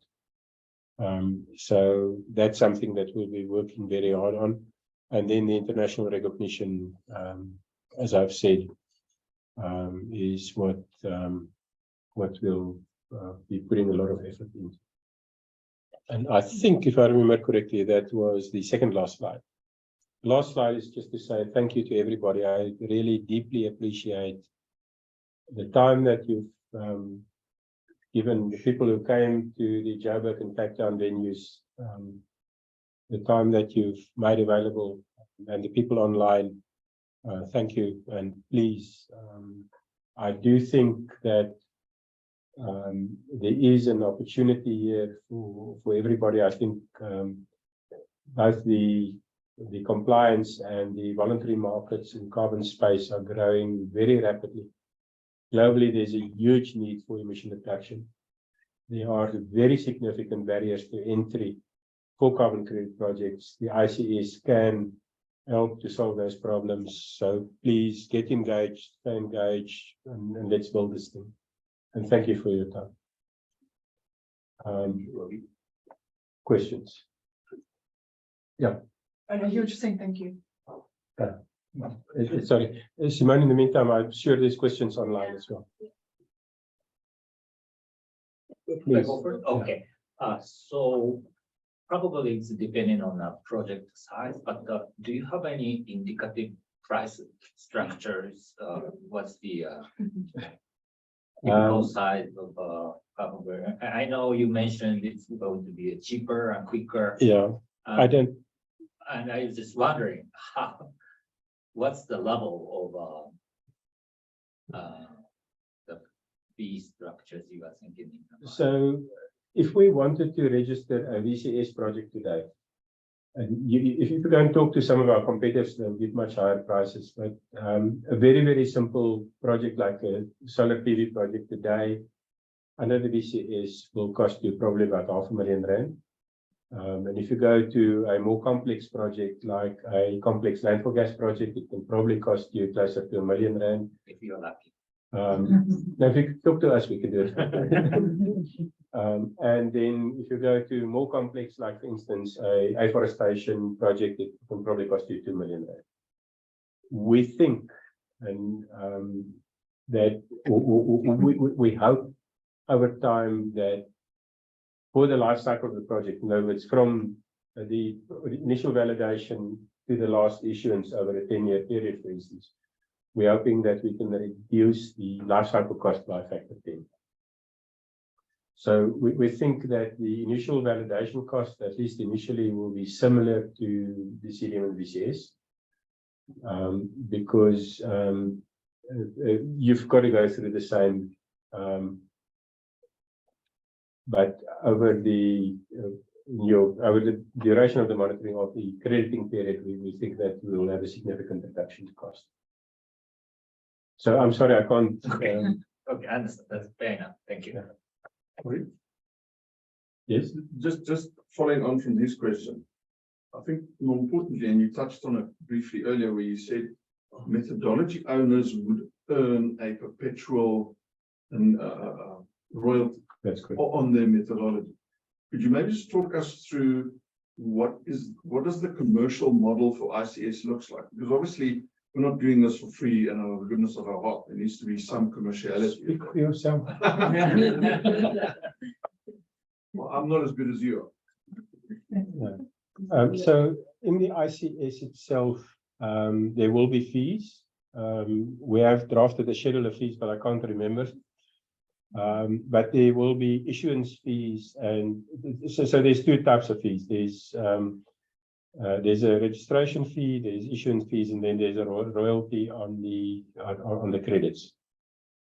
The ICS is a not-for-profit organization, so it will cover its costs. At the moment, all the people on the Environmental Integrity Committee and the Technical Subcommittee and the Board of Trustees are doing it pro bono. But we have stated very clearly that the moment there is cash flow, they will be remunerated. Because if you want good quality people, you have to make sure that you can actually get the best. You can't get those people for free. So over time, as the system grows, the fees should come down, because the only fees that needs to be covered are the overhead fees with respect to the function of the secretariat, paying for the time of the people in the governing bodies. And software upgrades and things like that has to be paid for. The commercial model for the methodology developer is that every time credits are issued that uses a specific component methodology, a percentage of those credits will be issued to the project owner and a percentage will be issued to the methodology owner. So the methodology owner will have an account in the system, and over time it will the credits will accrue there, and the probability that the carbon price will go up over time is higher than the probability that will come down. So there is I think, a very good commercial case for methodology, for people to develop methodologies. The project owner, his commercial interest is in actually generating the credits. Before we move to the, also on the platform, and it can maybe come to your point, there is a transaction fee. So when you transfer credits, either through selling them or retiring them for the carbon tax, there's a transaction fee in the registry. That's very comparable, lower than the actual fees in, for instance, the VCS registry at the moment. The project, I'll come to now, the project owner, his commercial case is he can actually register a carbon credit project for a lot less and for quicker time. Very often, people are prepared to pay the money, but they want the timing. Timing is a big issue in the issuance of credits. The time delays in the current system is just inhumane. The auditors, the commercial interest is basically audit fees. So that's their business is auditing. So I hope it answers your question. So just a follow-on question on the transaction fees you mentioned now. So does that mean you can sell the credits directly from the platform, or is it to transfer it to a platform exchange where it can be sold? So on issuance, the credits are transferred into the registry, and basically anybody can open an account in the registry and trade credits there. So you can open an account if, let's say, for instance, you're a bank that trades, that speculates with credits. You can actually open an account and trade credits. If you want to use your credits in the COA system for carbon offset, you have to go through exactly the same process as what you go through for VCS and CDM and gold standard credits. You do a manual retirement. And you list them in the COA system. But in the registry, anybody can open an account. Yes. Sorry to keep asking. What's the currency you want the carbon credit to be traded? Is there a rand or any currency? So we want the registry is not a trading platform. The registry just the currency in the registry is tons of CO2. But if you do a deal with Fulger and you want to do it in Zimbabwean dollars, you're welcome. Or in yuan or yen or US dollars or kwacha or whatever. So I understand, obviously, to get this up, the ecosystem up and running, you have to focus on the supply side, environmental integrity, inclusion, low barriers to entry. But what work would the ICS do in the future, in the near future, to sort of bulk up the demand side on the buyer end, right? Because you are, new to this big ecosystem, nothing. So no, the only thing we will do to bulk up the demand side is to get the international recognition.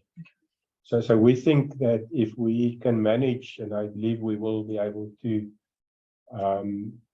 if we can manage recognition by the ICBCM, for instance, I think we'll be there.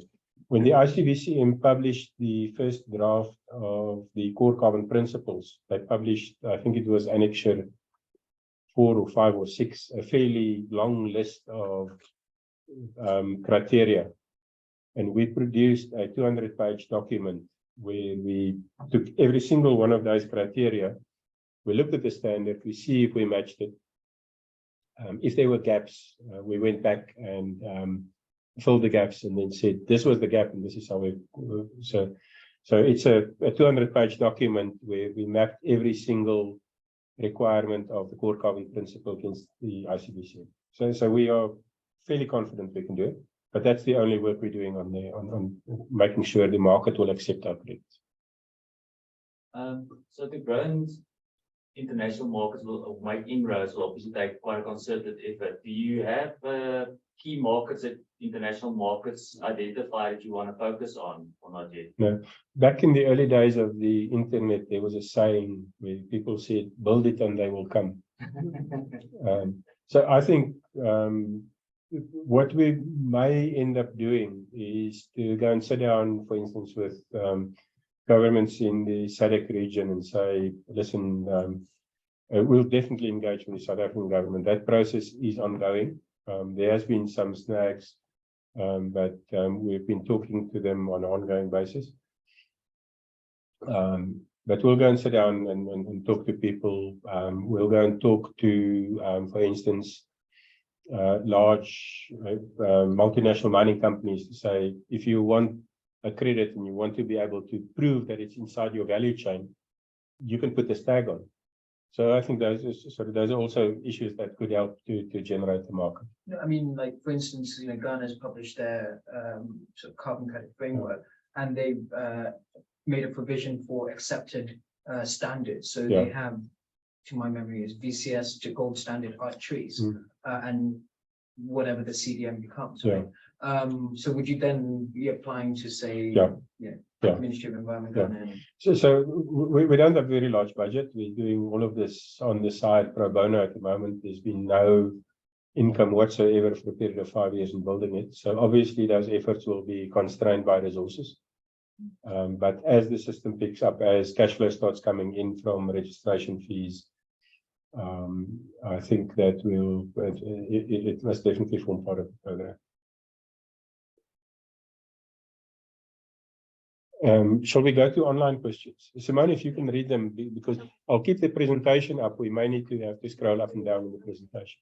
I'm going to start at the top with the love back from Greg, from Vuyo. If the project is registered for RECs issued by a RECSA, can the RECs be converted or transferred to a carbon credit in the ICS platform? Okay, so way back, before we started doing work on this, probably in about 2015 or 2016, we did a project where we looked at the use of RECs to issue carbon credits. So for those of you who understand how carbon credits work or carbon work, is you basically take activity data like a kilowatt hour and you multiply it by an emission factor, in this case your grid emission factor. What the REC does is the REC gives you a certificate that says your kilowatt hours are renewable and this is how many. So in theory, what you can do is you can just take your REC, multiply it by emission factor, and then you know what the carbon is.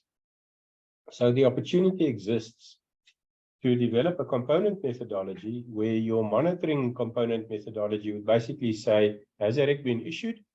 And has that REC been retired in the RECSA directory?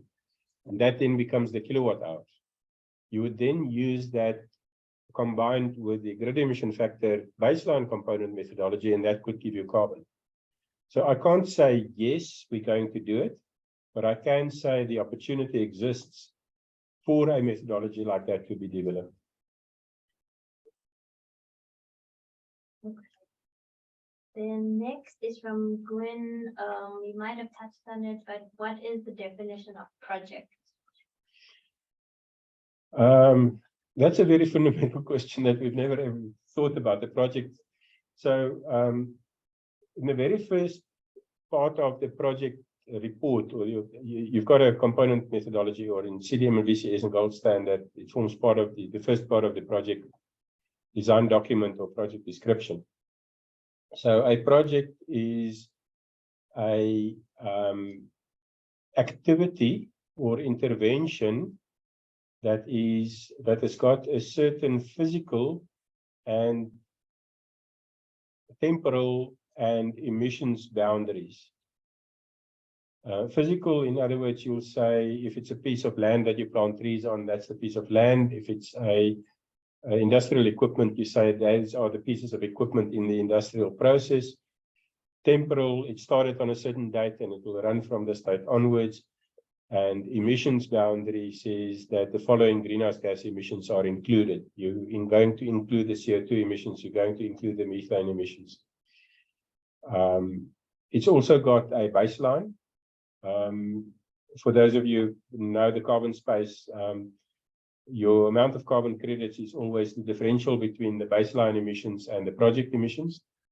So the project is defined by the physical boundary, the emissions boundary, the time boundary, and the baseline.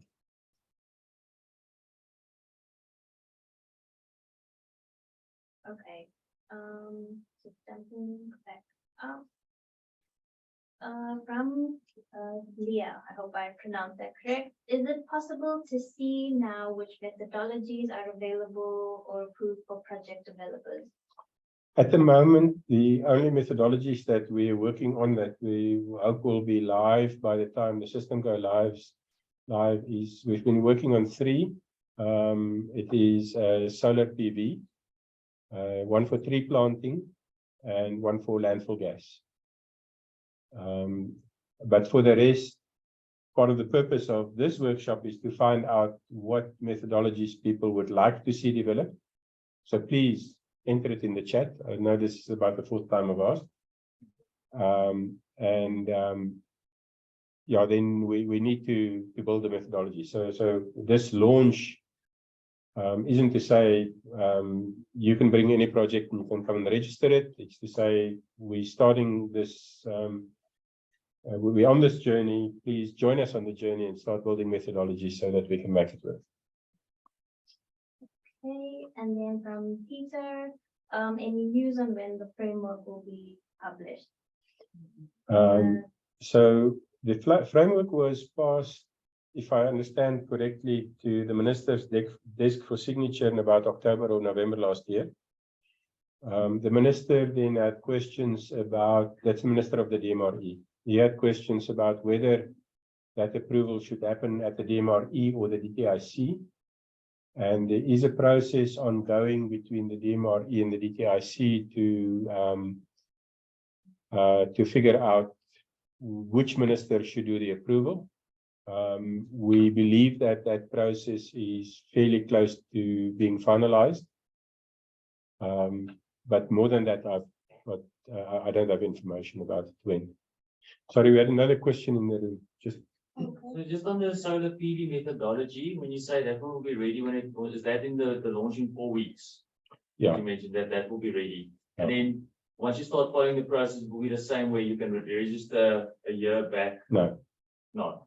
No, because you can't go and generate historic IoT data.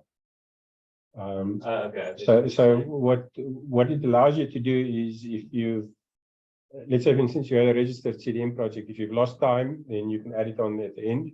But on this platform, you can really only issue credits for the data that's been captured. From the day of submitting data. From the day of activation of your IoT device. We had very, very long chats because theoretically you can create a space where you can upload a certain historic data set. But we think that the complexity, at the end of the day, to guarantee the integrity of the system is more important than to open the door for a couple of historic credits.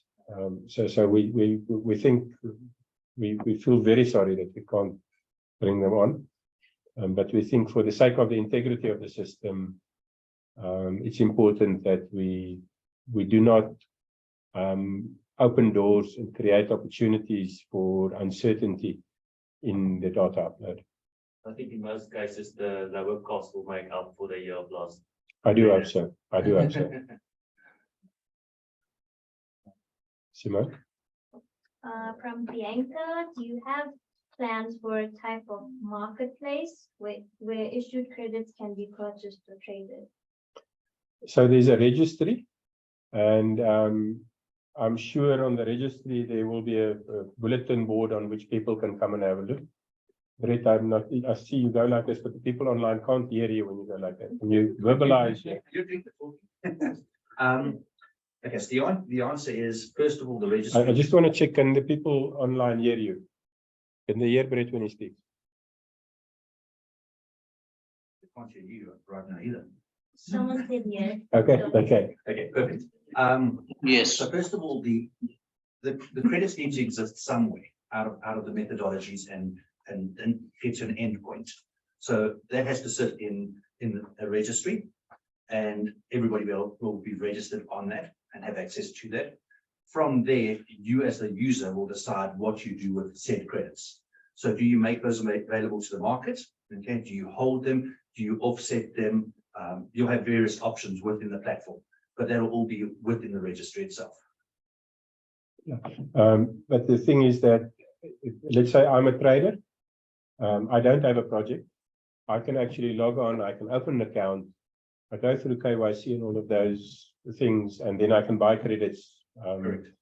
The platform you've got is not a marketplace where people can do the automatic clearing and settlement as well. But we can actually, you can facilitate the transfer of ownership. Absolutely. Cool. Okay, sifting through comments versus questions. What prep and research can we do before the next workshop that will be helpful for the session? Just pitch. And also the methodology, what methodologies? No, I don't think there's any prep that you can do. Just come. Okay. Has the registry for the ICS been chosen yet, and who is it? Yes. That's it. You answer the question. Okay. So just give some background about the technology provider, who they are, what their track record is, because I think that's important. It's not a little startup that's trying to build a registry, and then about the organization as well. Okay, so from a technology perspective, we have partnered with international developers based out of London and based out of New Zealand. They do high-end and big back-end systems specifically for central banks at a country level, and they do trading platforms. They've actually just signed up Pakistan as well last week. Okay, our experience with them goes back 5-6 years. It comes more out of the agricultural side of building agricultural markets and digitalizing that environment. So that's where we come from in terms of trading and creating instruments that you can trade quite easily and settle.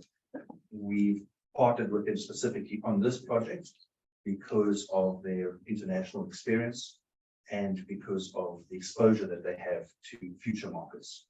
So that company is called Avenir Technologies, and we work very closely with them. And then in terms of our relationship with Prometheum and with Robbie, we have a relationship exceeding 5 years working on these kind of projects. And you know, as Robbie says, the project's ongoing all the time, and we're just developing as we go. And but to say right now, we're very comfortable with everything that's been put forward, and from a commercialization behind the project, we're very comfortable that this meets all the standards and will be easy to execute commercially. So I think that's the cleanest answer I can give right now. Okay. Is the single currency not advisable so that forex risk doesn't accrue to ICS? So the ICS will only issue credits. What the owner of the credit does with it is his own problem. We need to focus on the problem we solve. And the problem we solve is to afford project owners the opportunity to issue credits of high integrity at a cost that's less than the existing standards. Okay. This is a repetition, but it looks like Lawrence might have missed, so he apologizes if it's already been covered. But will it be possible to migrate the VCS project to ICS? Yes, it is a repetition, but I'm happy to go through it again. Any project can only register on the ICS if there are approved methodologies available.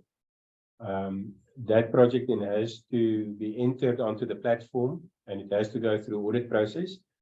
We have made provision for reduced audit requirements for projects that was already registered. For example, if a project has been registered under the CDMBCS or gold standard, then we will deem the additionality to have been proven. The other thing that's important is that you cannot extend the crediting period of the projects by moving it to the ICS. So for instance, if there was a 10-year crediting period and you've already had 7 of the 10 years, then you can only have 3 years now. So we can't extend the crediting. Okay, from and 4, we need to engage on how accreditation by SANAS will play a role within ICS. So the auditors have to engage. We're just saying that for the auditor to be able to audit under the ICS, they have to be accredited at a body that is affiliated with the IIF under ISO 14065. So the ICS is not planned to engage with SANAS. There has been some engagement in the discussion between the DMRE and the DTIC. There was a workshop about a month ago where 2 of our people attended, where the role of SANAS in the framework was discussed, and we have given input into that whole process.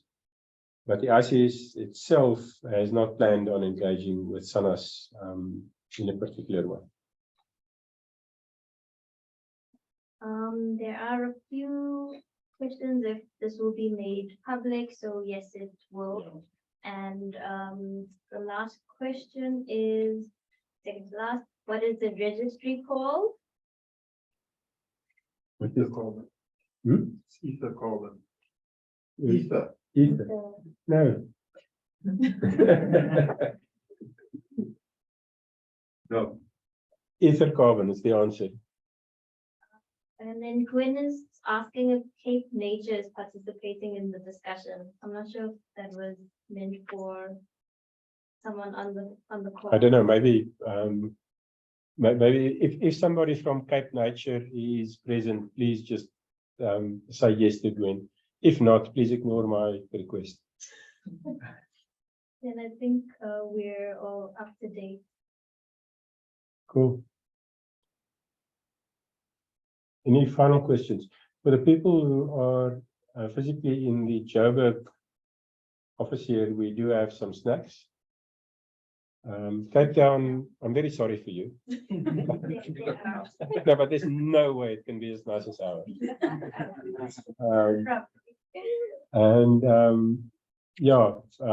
So for the people online who's mainly interested in project development, the next 2 workshops will deal with methodology development auditing. It's maybe there is going to be some repetition in there, the basics. So if you don't want to sit through the repetition, we won't hold it against you if you don't come. But in 4 weeks from today, we will have a launch, again, a hybrid workshop, physically here and in Cape Town. The Joburg, we're 99% sure will be hosted by the JSE. We'll have space for quite more people. So please, if you are in Joburg, block out Wednesday morning, the 14th of June, to come to the JSE and join us there. If the demand in Cape Town is high enough, we will find a venue in Cape Town that is big enough to accommodate everybody that wants to come. And thank you very much for attending, and please get in contact with us, send us emails, engage, and let's see if we can build this community. So, thank you, everybody. Thank you. Thank you, Robert. Well done.